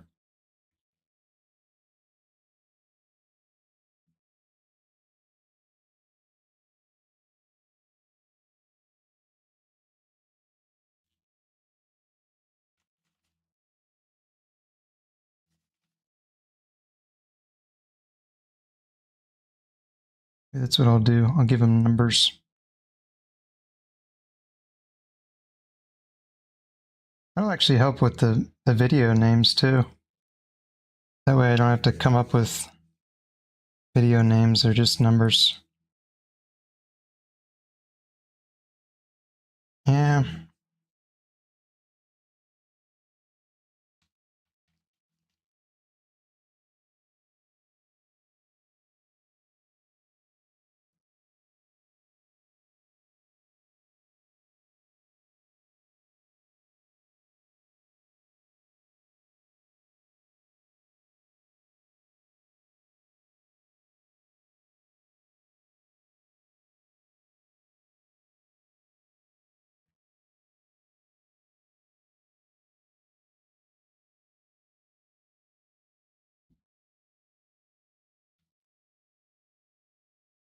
Digital archiving. What do you mean by that?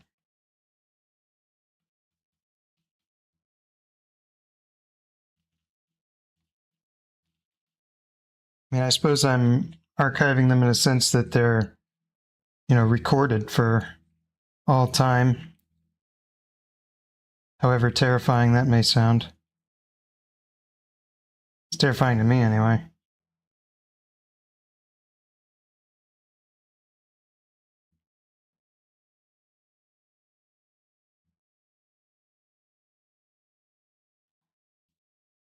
Ooh, glad I got that background in. That was painful.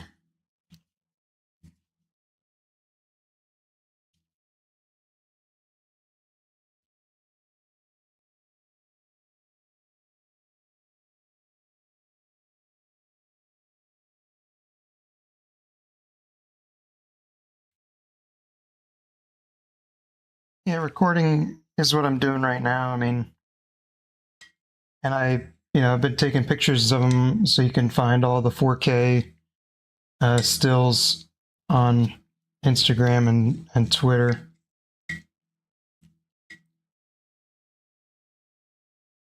Yeah.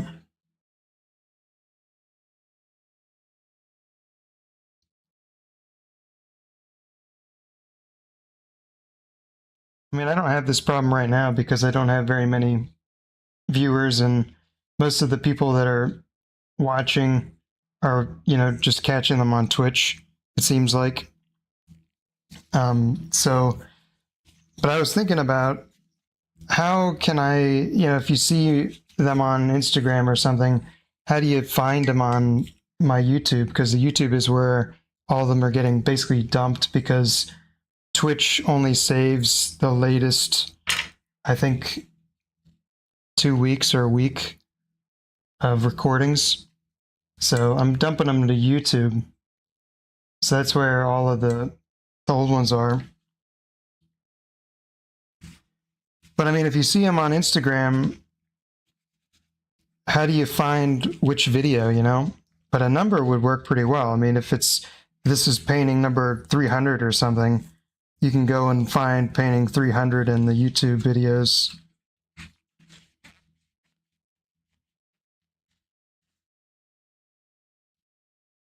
Yeah, so maybe a number and a description is a good idea, yeah. I see what you're saying. I appreciate the brainstorming, this is helpful. This is all kind of a half-baked idea. I mean, I decided that I was going to do paintings on, Twitch and that kind of thing. Basically because a friend told me to. That's why. I didn't really think much about it. I just was like, all right, here we are.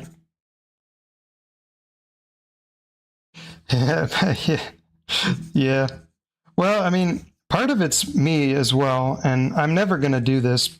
I hate clickbait, it's just something about clickbait really bothers me. It's like a pet peeve of mine. And it seems like if you don't title your videos like, you're painting wrong or something, I don't know, I can't even come up with them. And I know that that's what gets clicks, the clickbaity stuff is how people get on your videos.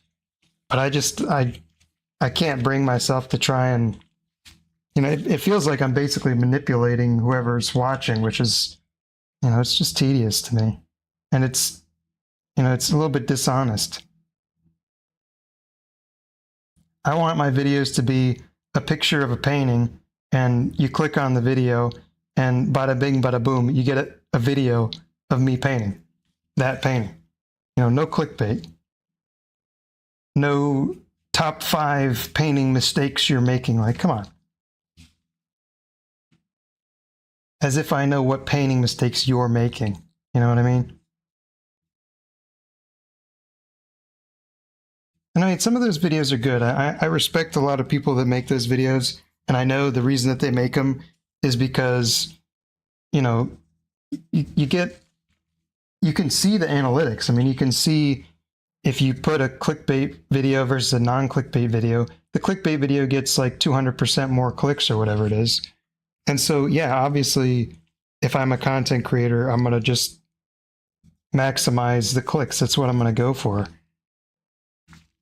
But, I'm going to be fighting a sort of a two-pronged battle, I think.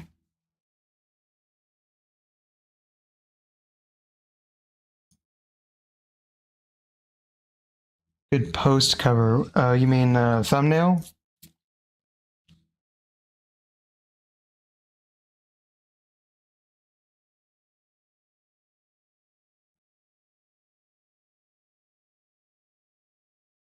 To me, I feel like the thumbnail should just be the painting.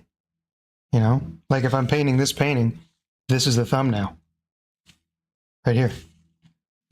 That seems logical to me. I mean, the only thing I can think is, what would I want to see, If I'm, a consumer, what do I want to see? And what I want to see is the painting. Like, I want to see somebody post the painting that they're painting, and then I click on it and I get the video of them painting it.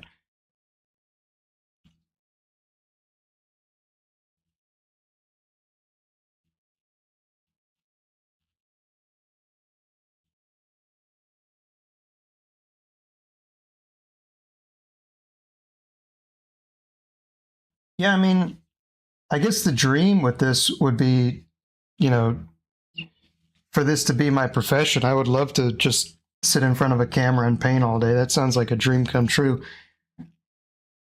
But probably not going to happen if I had to throw a guess out there.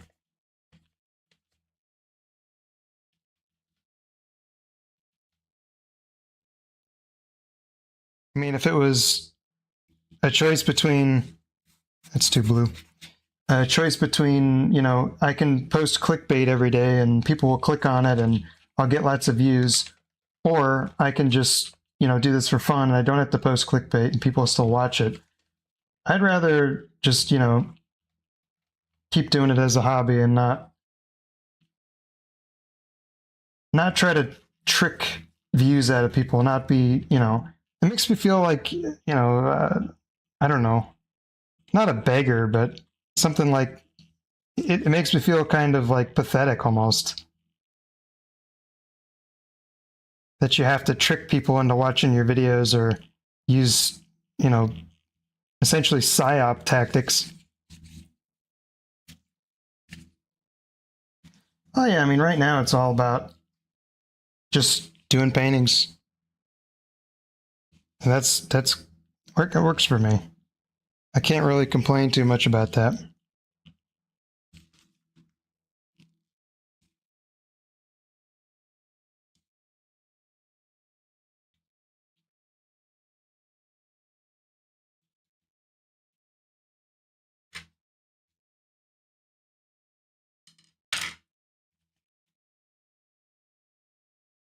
I'll tell you, this has been a lot more fun when people actually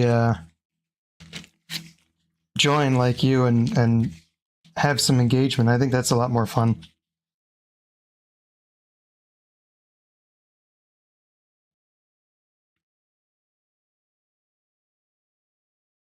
Yeah, hobby as a job that's a double-edged sword, because I feel like as soon as it becomes your source of income, it makes it not fun anymore, like instantly. And so that to me, maybe if it never works out, maybe that's a blessing, because then I'll just, painting will still be something I do to, relax and unwind and just, make some money on the side if I decide to do that.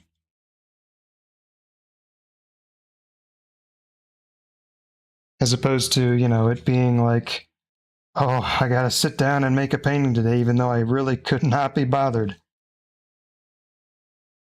As it is what puts food on the table.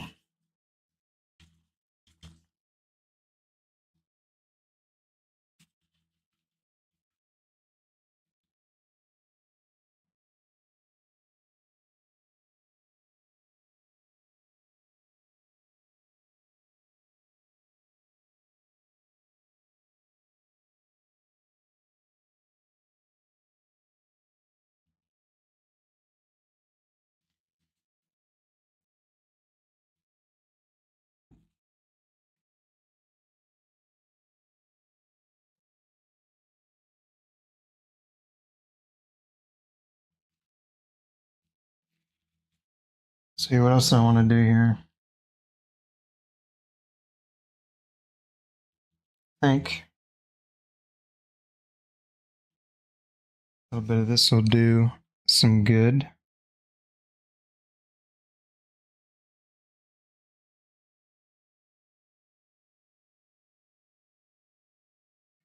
Yeah, that is sad.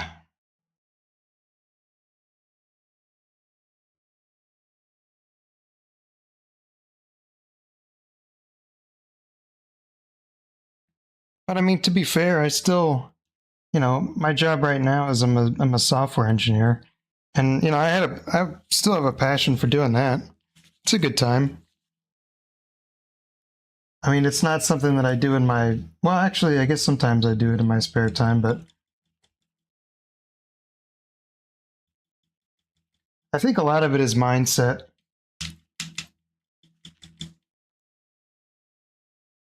I mean, there's going to be some days where, you wake up and you just you don't want to do anything, regardless of what it is. There's going to be some days where I'm just not in the mood to paint. And there's going to be some days where I am, and there's going to be some days where I wake up and I'm ready to go to work. And there are some days where I wake up and I'm like, oh God. So, I mean, a lot of it, I think, is just managing, keeping yourself sane.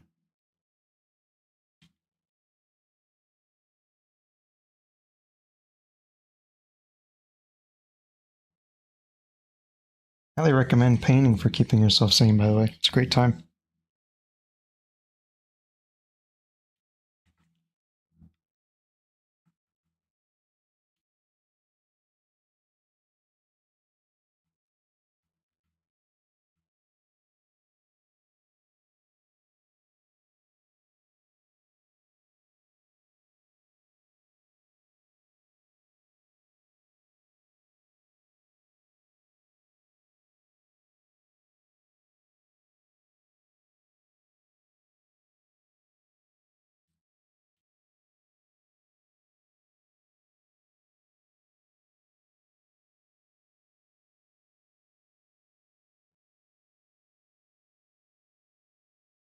Yeah, I mean, when I was a student, it was hard for me to force myself to study because I just don't like to sit still and do things that I don't want to do. But I mean, now that I'm out of school, I appreciated that you could do whatever you wanted in school. Is like if you didn't want to go to class that day, you just didn't. And so, I appreciated the no consequences kind of thing, or kind of minimal consequences. But I mean, I'm just not really a school person. It was all I could do to get through engineering school. Even the subjects that I liked, I was just miserable doing.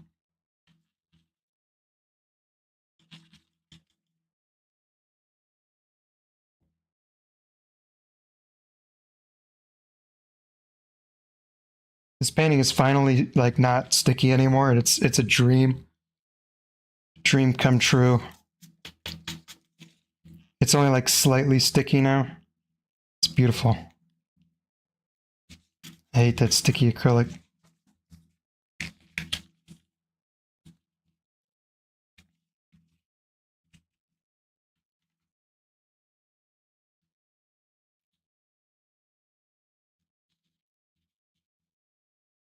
Yeah, my graduating class size was something like 25 or something, so I'm accustomed to the small groups. But yeah, I mean, I wasn't skipping classes all the time, but actually, I mean, it was pretty rare. But I just mean to say that it wasn't, you know, there's no stakes. Is basically what I'm trying to say. I shouldn't say there's no stakes.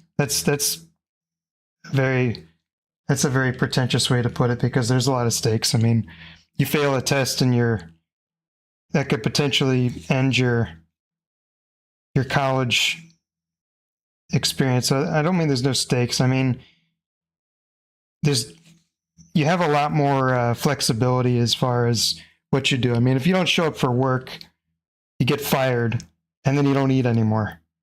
That's how that works. But I mean, you don't show up to class. The worst case, you miss something important. Worst case. Most of the time, nothing happens.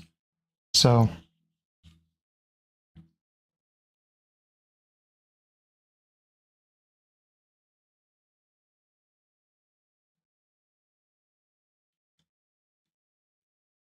I kind of miss like you know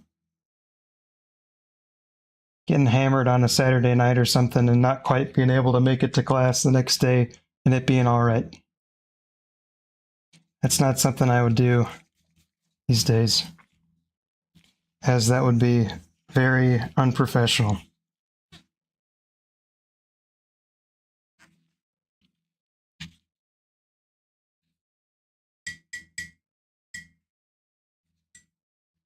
But I mean, I like working so much better than I like being at school. I mean, I can't.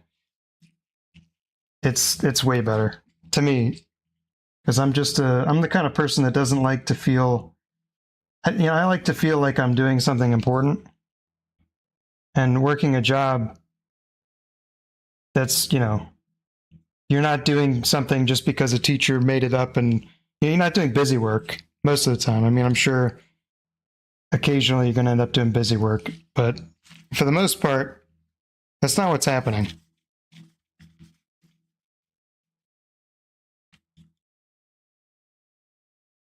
When you're at work, you're doing work and you're getting work done, and you have a job for a reason.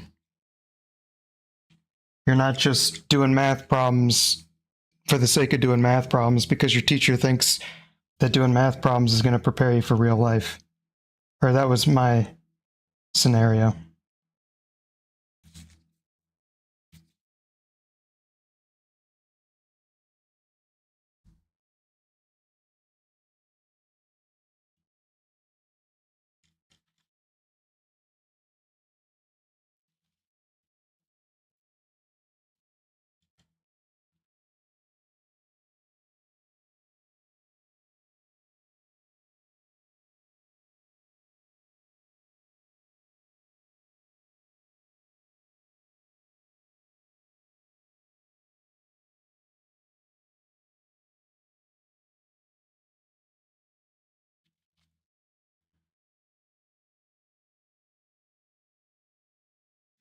I gotta fill that in.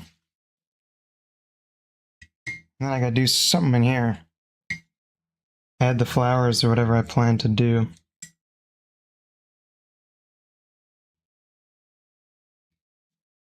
Filling that in. I guess I'll do.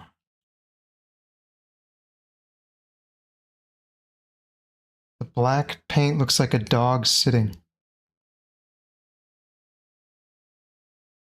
I don't see it.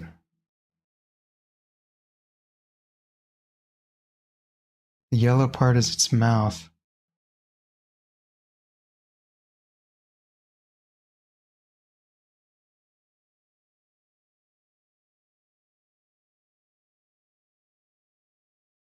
Talking about down here? I guess. I mean, maybe those are like this kind of ears back there.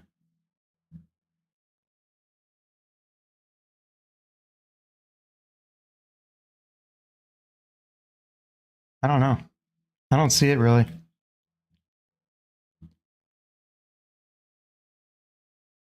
A dog sitting.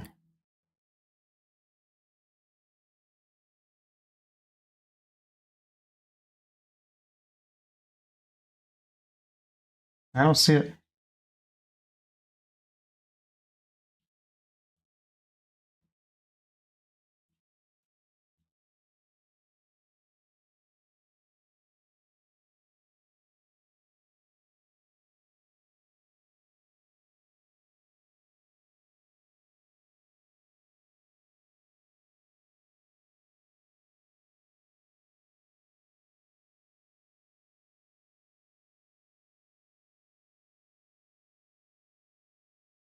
But don't go crazy. Maybe you just have more of an imagination than I do. That's a possibility.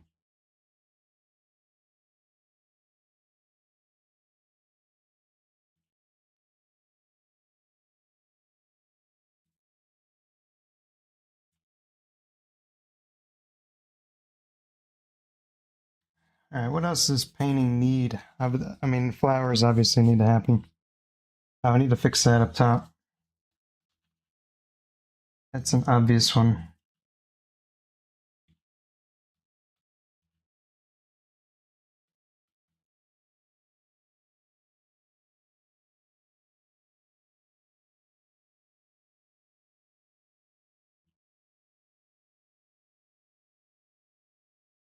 This needs to be more blue.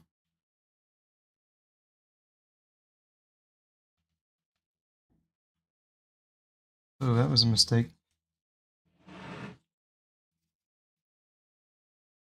Now it's too blue.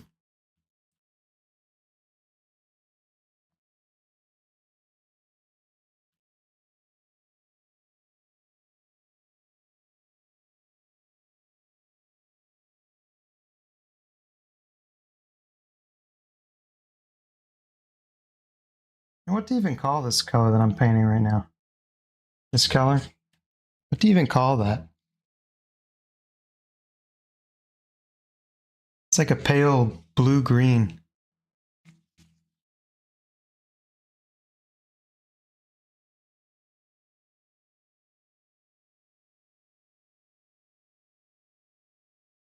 It's got to be a name for a color like that, though. It's an underrated color. I like this color.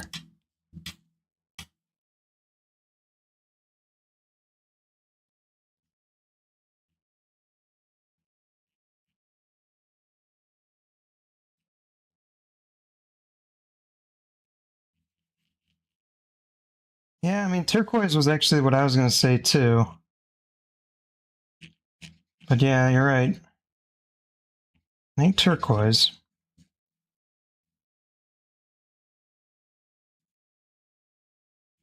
There's got to be a name for it.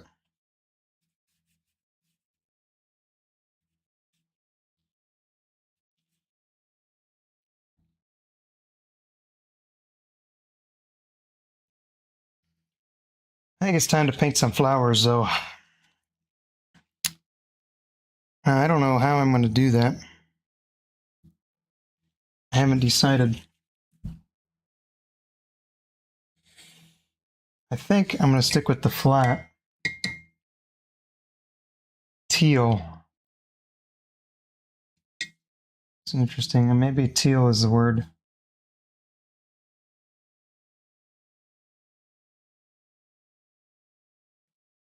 I just thought of, teal, like, when you think of when you say a color, it sort of pops in your head and you can, when you say teal, nothing pops into my head. So maybe it's teal. Sage. I don't know what sage is. What? Did I stick my hand in red paint sometime? There's red paint all over my desk. Oh, I stuck my hand in red paint. Glad I caught that before I slapped my face with it or something.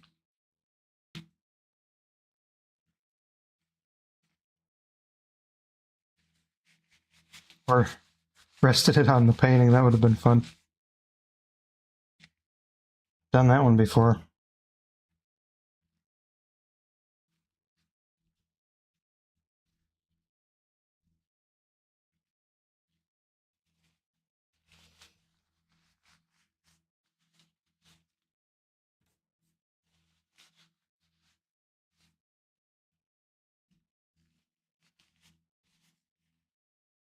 Who's going out and saying, like, go fetch me the sage paint? Like, what?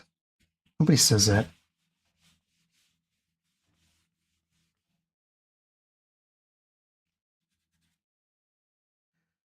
Okay, flowers. Flowers. How to paint flowers. Let's see. Let's do the stems. Stems are going to be like this color.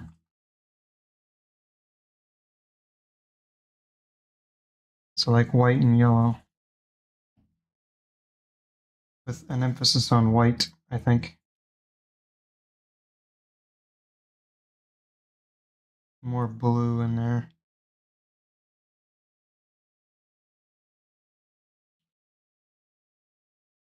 Oh, that's way too blue.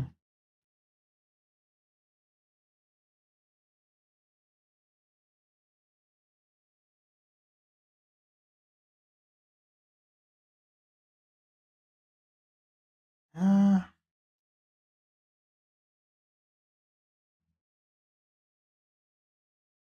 yeah, I mean, I used to do my paintings in my living room where I have a hardwood, not hardwood vinyl, but vinyl floor. And so it felt okay, and I dropped paint a couple times, but I could just wipe it up. But now I've moved into my guest room with this fancy setup here that you see before you. And we're high risk now. If I drop paint, it's going on the carpet. And I'm renting, so that would be bad news.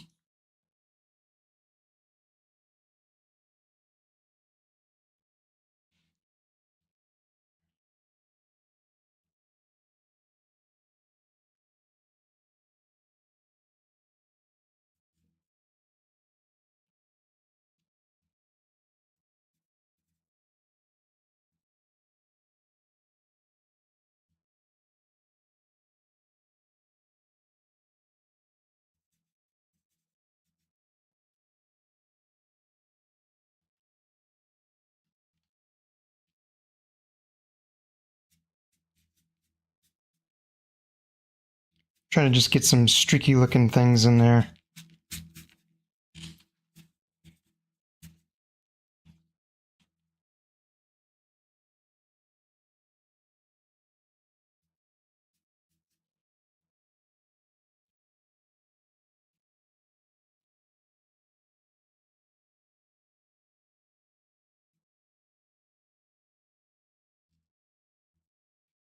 Okay.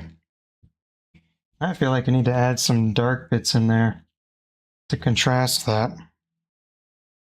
And I feel like I need to dull it. I'm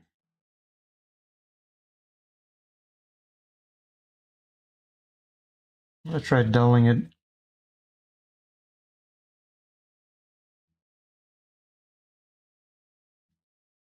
See how I feel about that.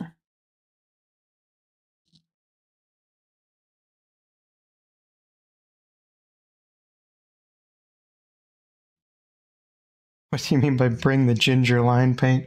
I do not know. Ginger line. I know eggshell. That one's white.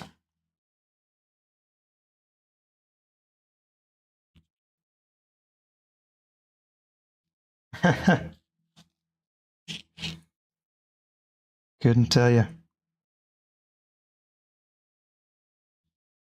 Sage sounds like such a pretentious color, though. Like, I want to paint my bathroom in sage.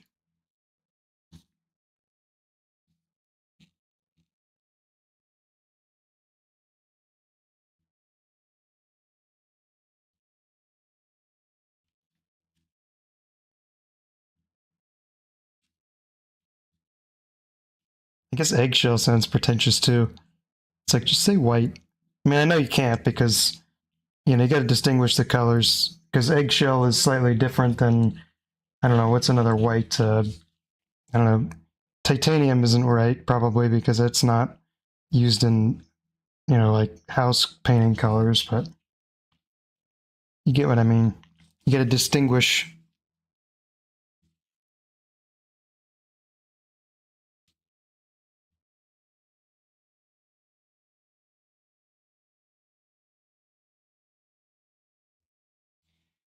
All right, I've done enough with this. It's time to put the flowers in there.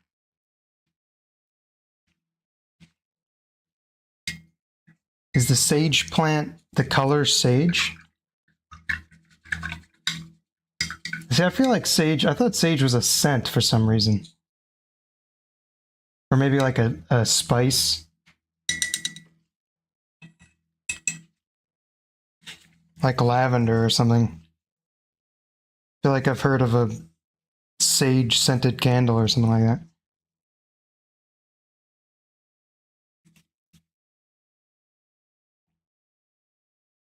All right, we're doing pink.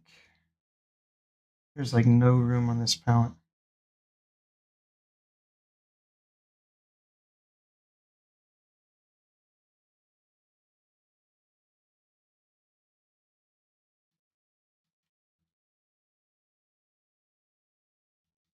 That is not. Why did I do that?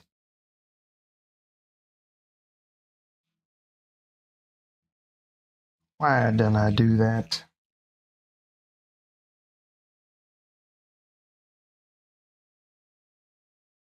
I don't even know, is any of this still wet? I guess maybe let's try that.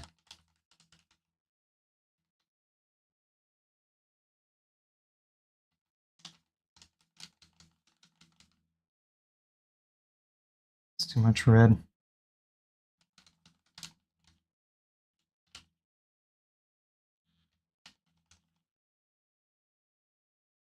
I have trouble with this golden open acrylic alizarin crimson. It's very dull.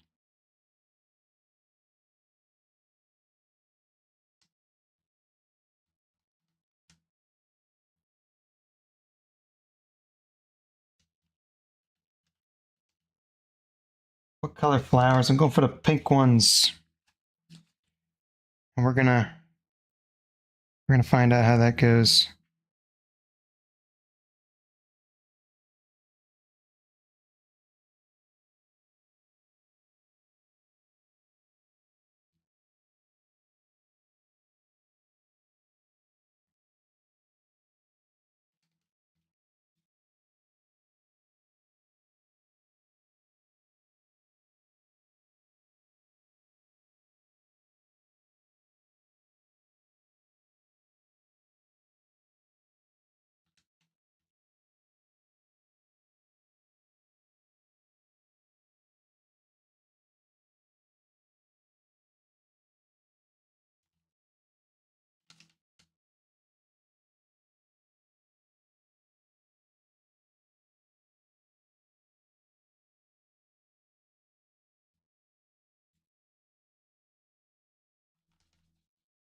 Need more pink.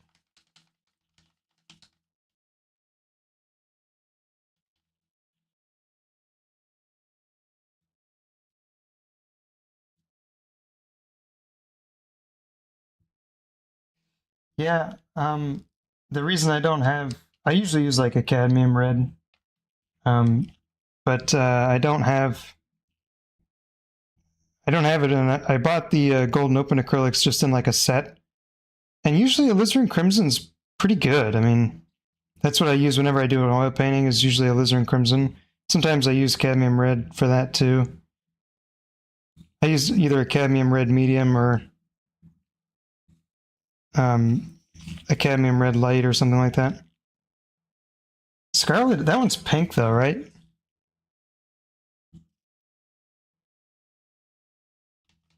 I want to say Scarlet is like a pinker one. I can't remember.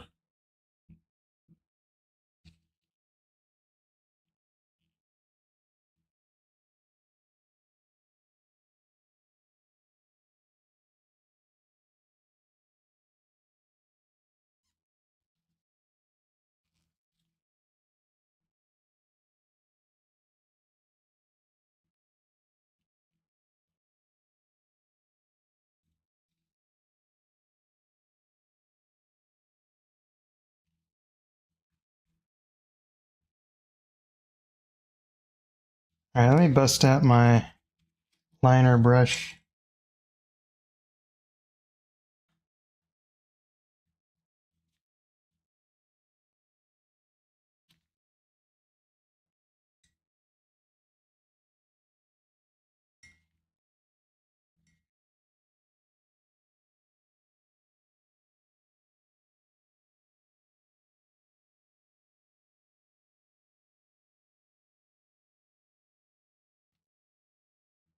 More bright red.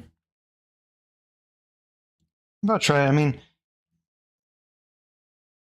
I feel like I'm sort of in the camp of less colors is better most of the time. But having the right colors to start with is pretty important. Like I was doing one of the paintings, I think it's recorded. It was like it had a moon and sort of it was the first golden open one I did, and I didn't have brown. And man, not having brown, I was just all kinds of confused because I couldn't figure out how to darken my colors and keep them from going just straight blue because all I had was the primaries. It's painful. I mean, I could mix brown and then mix that into it, but I was lazy. So I guess you could say part of my problem was laziness.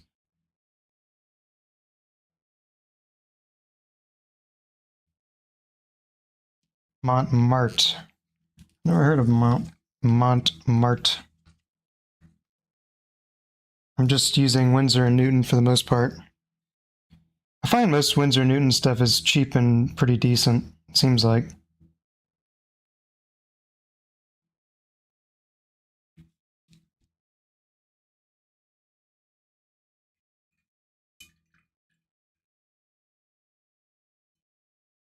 I don't know. I mean, I've seen people get pretty good with acrylic paints. It seems like the cheap acrylic paints aren't that bad. Like really cheap. I mean, like the really junky ones you can buy. So I don't know. I know with like oil paint and stuff like that, there's not really any super cheap options. And it seems like with watercolor, most people don't recommend the really cheap stuff.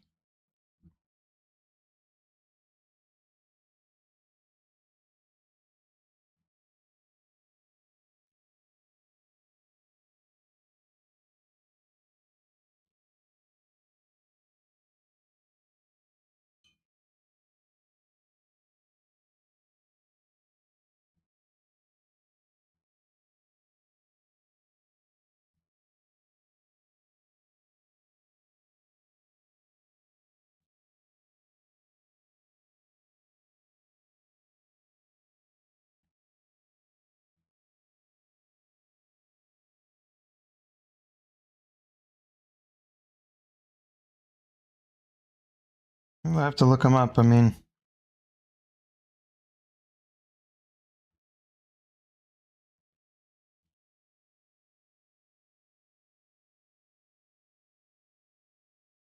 I don't know. For me, it seems like more colors is better for making like really bright colors. But a lot of times it seems like I don't really want to make really bright colors all the time. I want to make mostly kind of duller colors.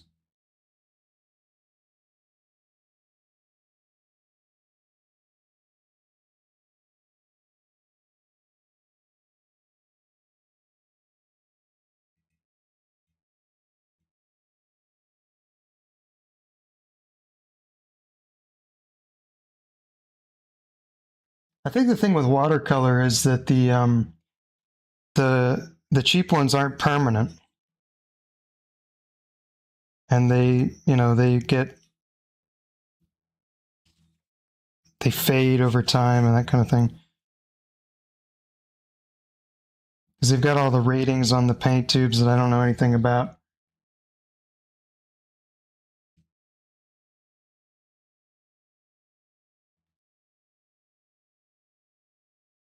I mean, the most important thing for me with watercolor seems to be the paper. I mean, that seems to be like what makes or breaks your experience.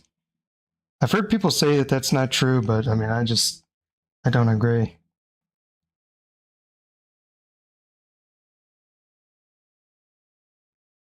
Yeah, I've got two as well. I got the pans and I've got the tubes. I like the tubes a lot better, actually. The pans aren't bad, but I really like the tubes.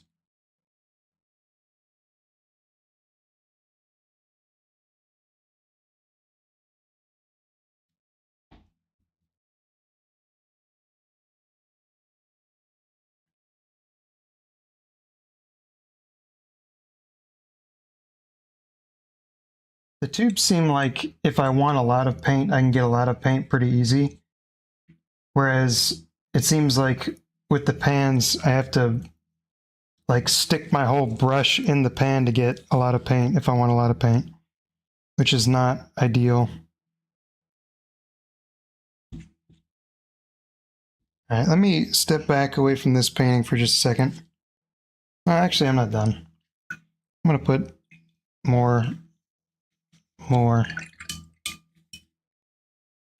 done with the flowers.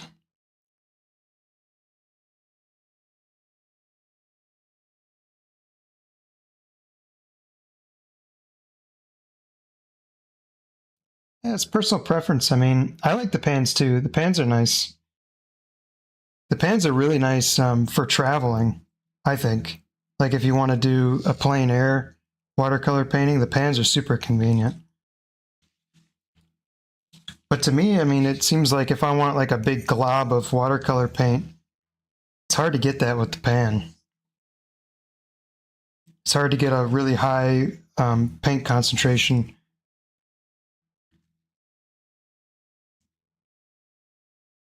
The other thing is it could have something to do with the way that I get my paints out of the tube, or the way that I put the paint from the tube onto the palette that I use, because that palette that I use is kind of deep, so I can spray water in it, and then that really softens the paint up and allows me to get a lot more thick paint. So that could be contributing.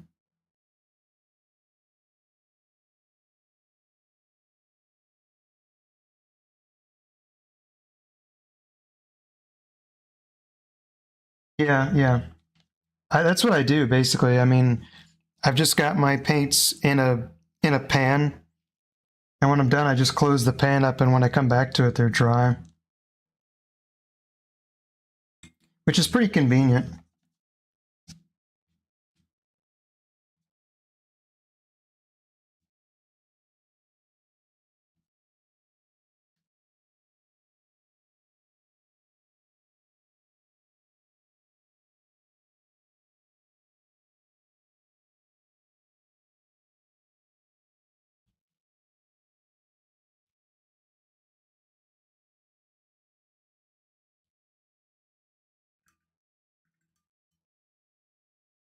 I've heard you can make watercolor pans with tube paint too.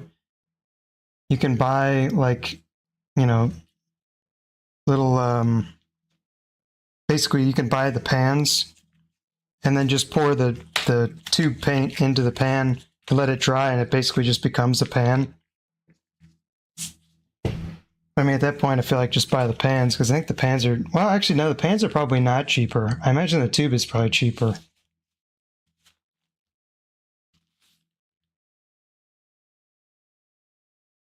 was I doing?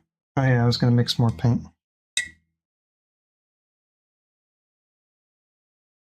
I need yellow.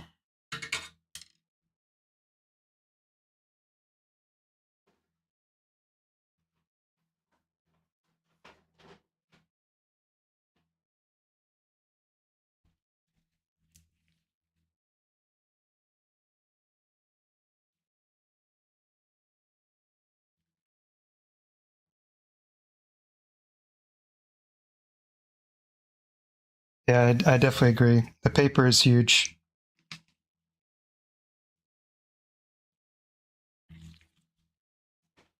I've heard some people say, if you're a beginner watercolor painter, just paint on the cheap paper. And I mean, I see where they're going with that. I mean, you don't want to be afraid to paint because you're painting on really expensive paper. But at the same time, it's just so painful because you can't get the colors that you want, and you can't put the colors where you want them. It's just, it's way too difficult.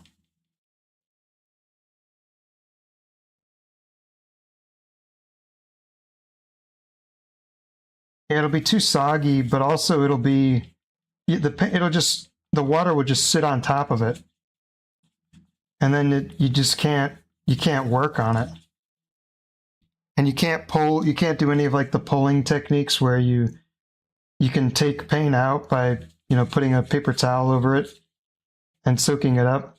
You just can't do any of that.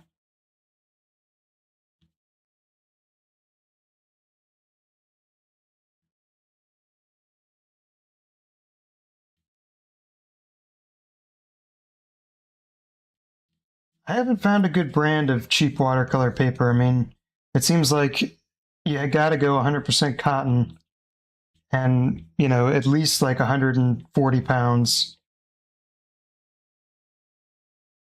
Seems like that's where you got to go.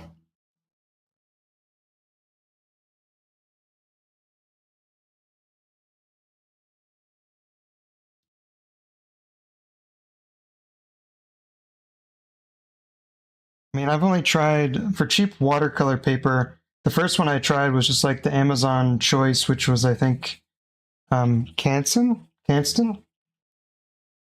and that was not good. I did not like the Canson watercolor paper.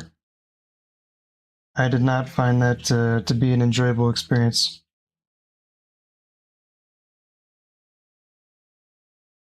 I mean, it wasn't like completely unworkable, but it was really not a good time.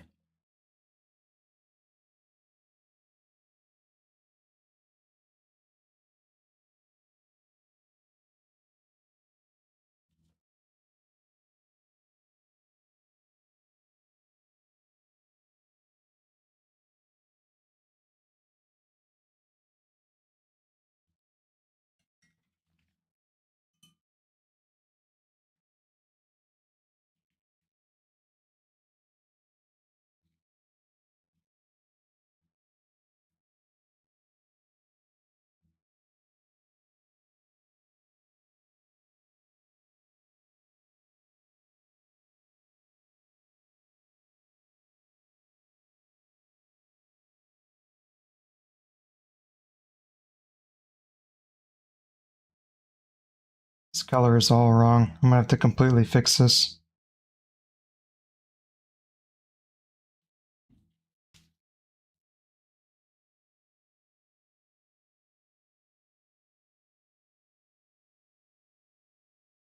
Yeah, that color is way off.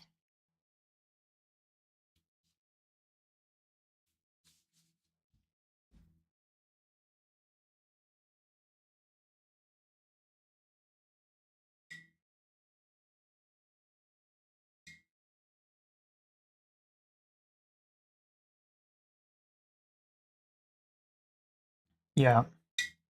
Can't you can't paint on regular paper, but I mean regular paper you can't paint on it at all. But I mean with like cheap watercolor paper, you can kind of paint on it. Like if you get like 140-pound, not 100% cotton paper, it's still the paint just kind of sits on top of the paper. At least that was my experience. That color should be right. Why is that wrong?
I don't love that.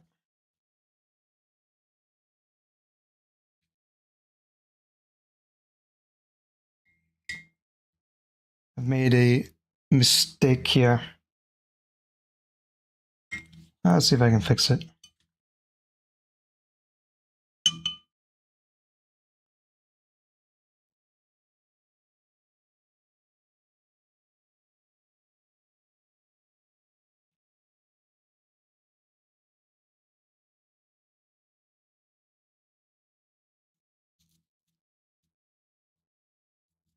It is just the color theory being annoying.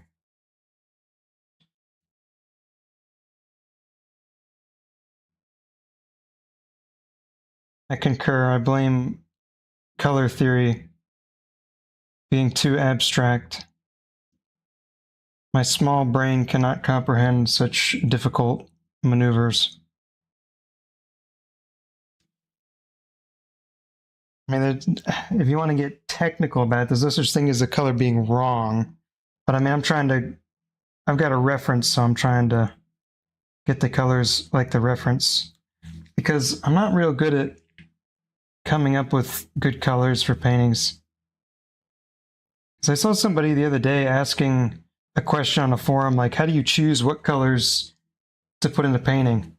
And I realized I never really thought about it because I mostly paint with references. And so if you're painting with a reference, you just use the colors that are in the reference.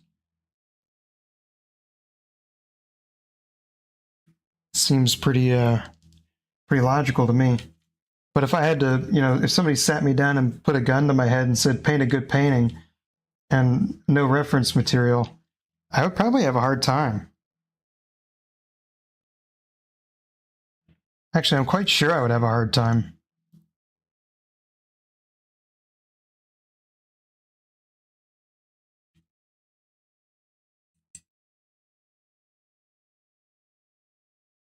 That's probably something I could practice too. It's just painting without a reference.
I mean, that's kind of my ultimate goal, though, is just be able to sit down and paint whatever. Like if I could just sit down and paint something, I feel like that'd be a good time. You don't have to plan anything out. You're just like, I want to paint a nice landscape today with a moon in it, and just go like, okay, I want a night scene, and I want a tree in there, and I want the moon in there, and etc. But that's just not really the way that's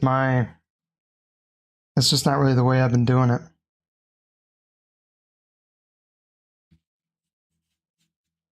So I've got to have me a reference so that I know where to put my colors. Because if I don't know where to put my colors, I'm in trouble.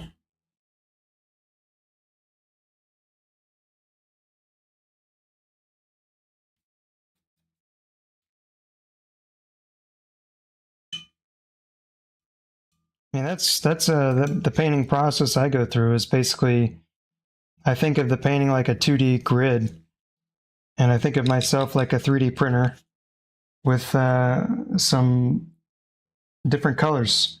You just put the colors where they belong on the 2D grid, and that works most of the time.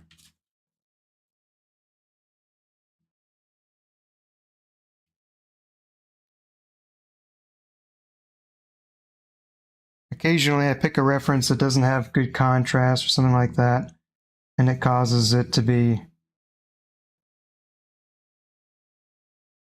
too difficult, but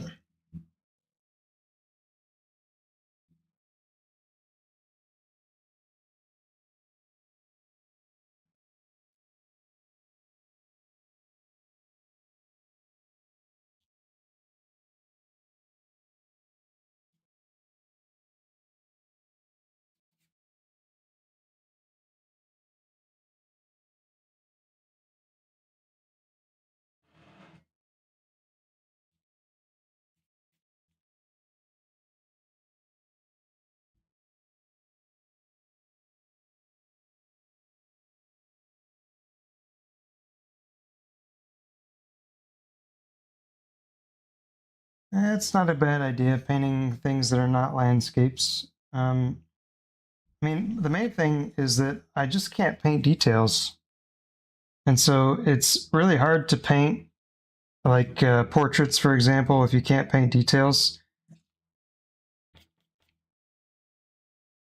So, I know there's ways to do it, and it would probably just take practice.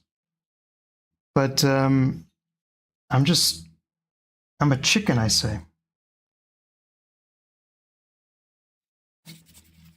What I'm probably going to start doing is picking up like still lifes, and because I want to do more painting from life. I find that to be better because right now I use mostly what I'm using for references is like AI generated references or like stock photos, and I don't know. I feel like painting from life is more interesting, and you get more realistic colors. So I don't know. I'm kind of gravitating in that direction. So I might try to do some still lifes. I've actually never tried like a lot of people. The classic still life is like fruit or flowers. Fruit seems pretty easy, but flowers I've heard are very hard. So I fear flowers.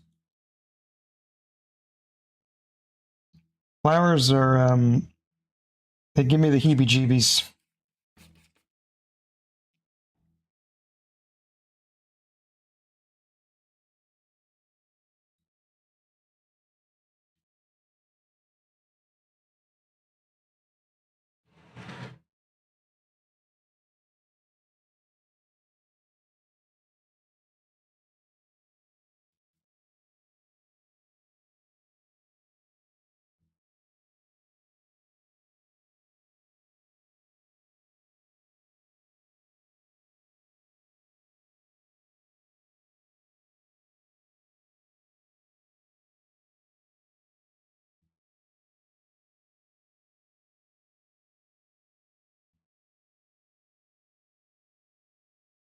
Yeah, still life with a pencil, I feel like would be easier than painting it because with pencil, you only have to worry about light and dark.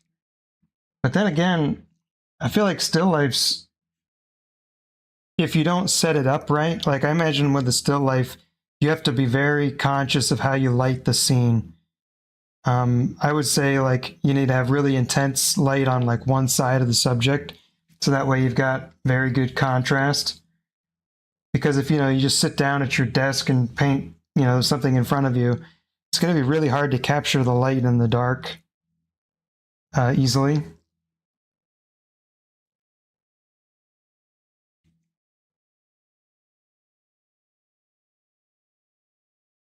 So that might take some practice.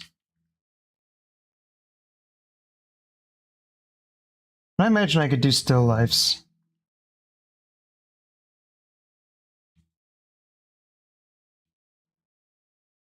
I don't think that I could come. I thought about this a couple of times. Like, I want to try to get the reference up on the screen so that way it's a little bit easier to, tell what I'm doing, kind of thing. But at the same time, I don't, I've got a lot on the screen already because I'm trying to get the water in the scene so you know where I'm, what, so that, if you're a beginner painter, you know what I'm doing with the water. And I'm trying to, keep this handy. And I try to narrate stuff a little bit. But if I were to do like a still life or something, I think I basically have to have that on the screen so you can see what I'm doing. Because me sitting looking at a still life, well, number one, there's a wall right there, and there's a wall right there. I'm in a corner, so I'd have to be like looking backwards behind me. I can't be doing that. I'll break my neck doing that. So I'd have to change this whole setup if I were to paint from life instead of doing a reference photo. But I mean, if you're painting from life or doing plein air, I really feel like you got to show what you're painting. Because that's when you're doing something from life like that, it's pretty important. Now, here's what we got.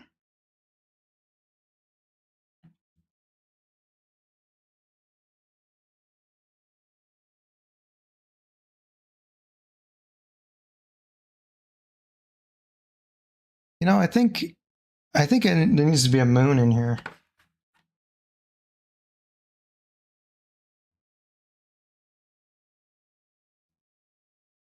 I think we got to have the moon in here. Maybe right here.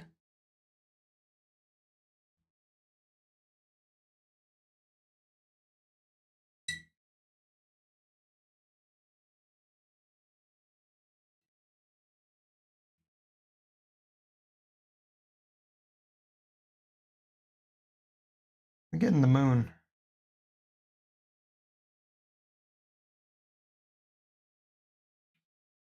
I'm just going to dry brush the moon in there.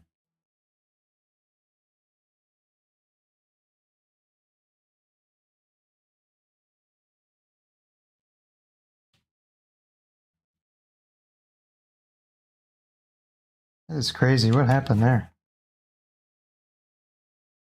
That's wild. I didn't mean for that to happen, but I like made a really crazy looking crescent moon. I don't know how I did that, but it happened. It's really tiny, but whatever.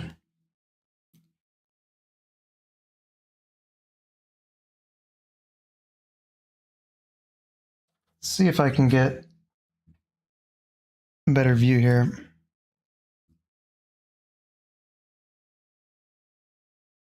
I'm trying to think if there's anything else I want to do to it.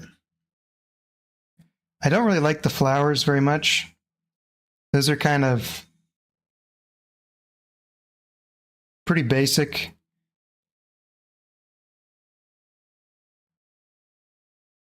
And they definitely look very contrived.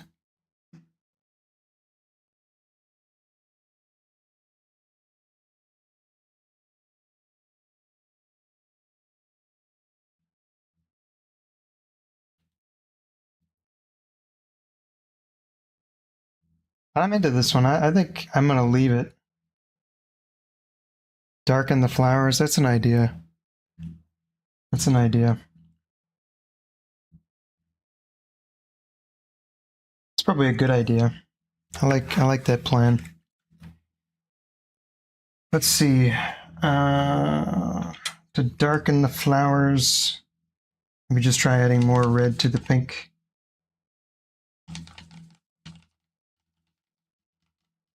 Maybe I'll like define some a little bit more explicitly.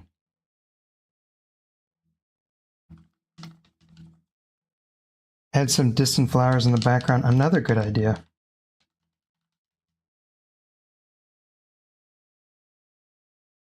I like the distant flowers idea. I want to do that first. Let's see, where do we want to put them though? I think maybe back here. Maybe I'll dry brush some in. Kind of back in there. And then maybe some like back up in here.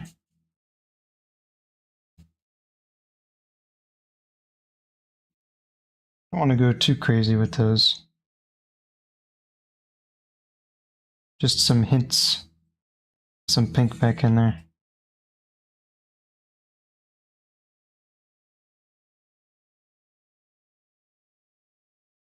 Maybe some in here. Yeah, okay, so darkening the flowers.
I don't know how I feel about that.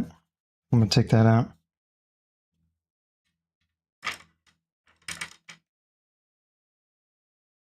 That's good. Let's see.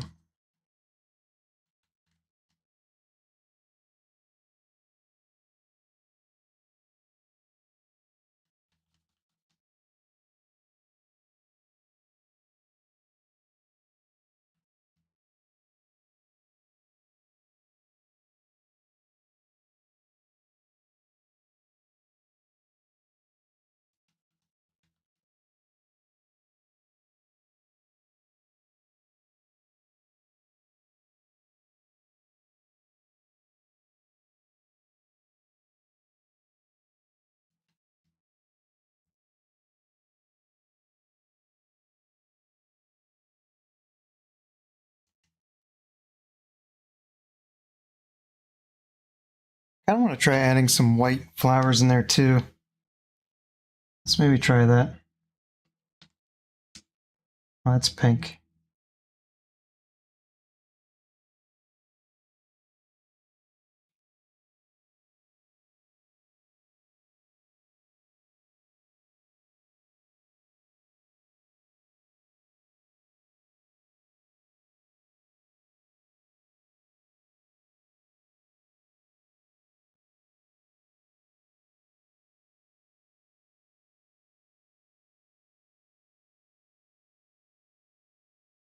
All right, what are we thinking now?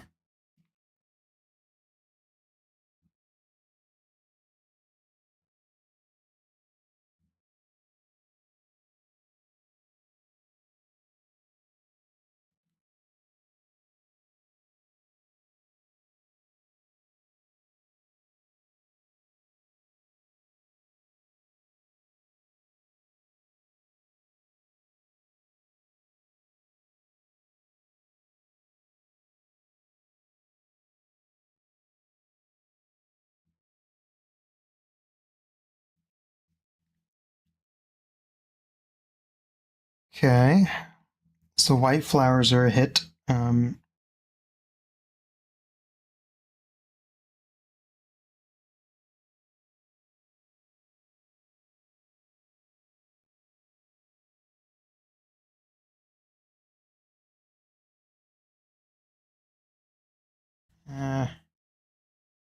a little bit too much contrast there, I think. It's better.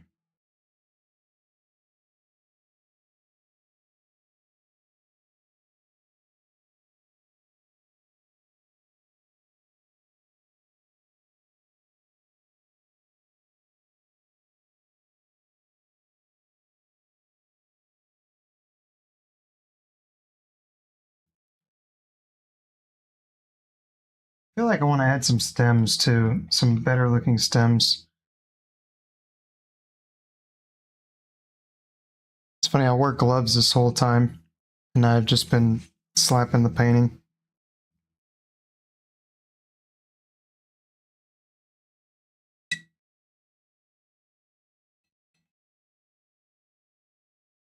Too lazy to put them back on, and they're all sweaty.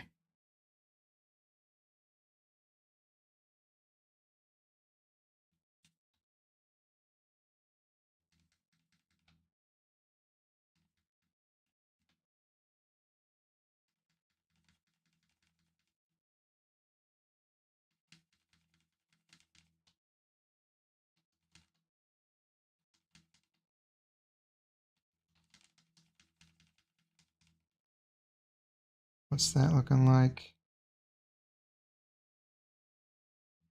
Nah. Needs to be more yellow, more white,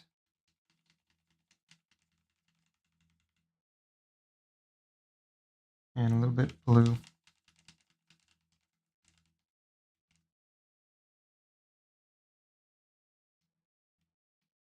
Yeah, makes my hands sweat a little bit too, but it's definitely worth it because you don't have to worry about getting paint all over your things.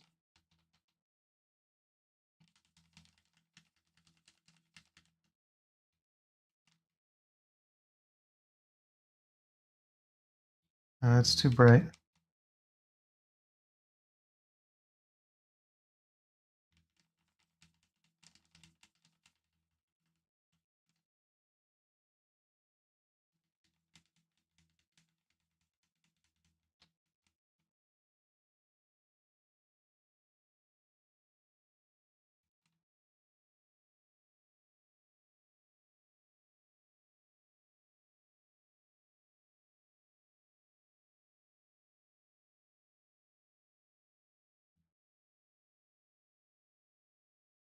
Trying to get some stems in there. Some stem looking things.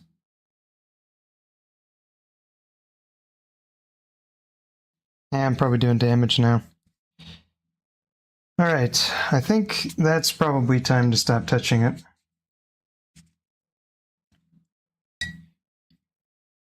There are no objections.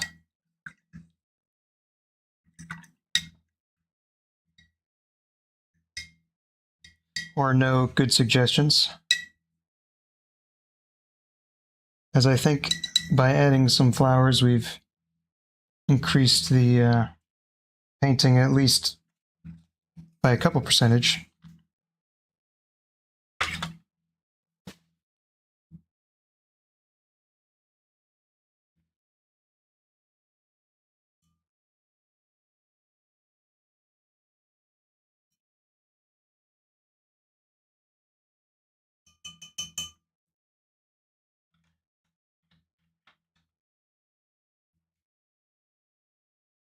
No objections, alright. Let me get a drink of water because I'm sweating to death over here.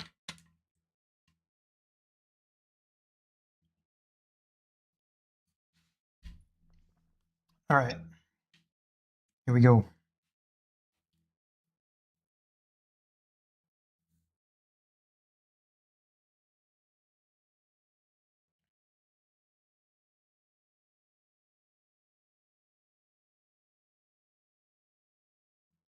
That's what we got.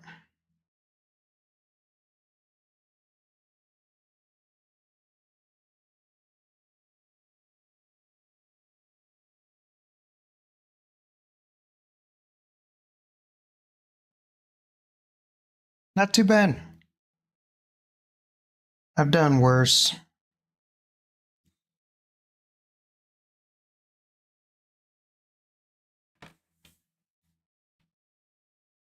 Well, I'm glad you like it.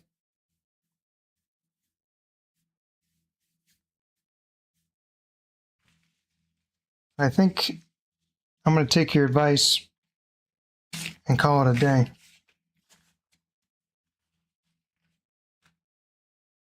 But thank you guys for watching. I appreciate it. And thanks for the good suggestions. And with that, I will close it out.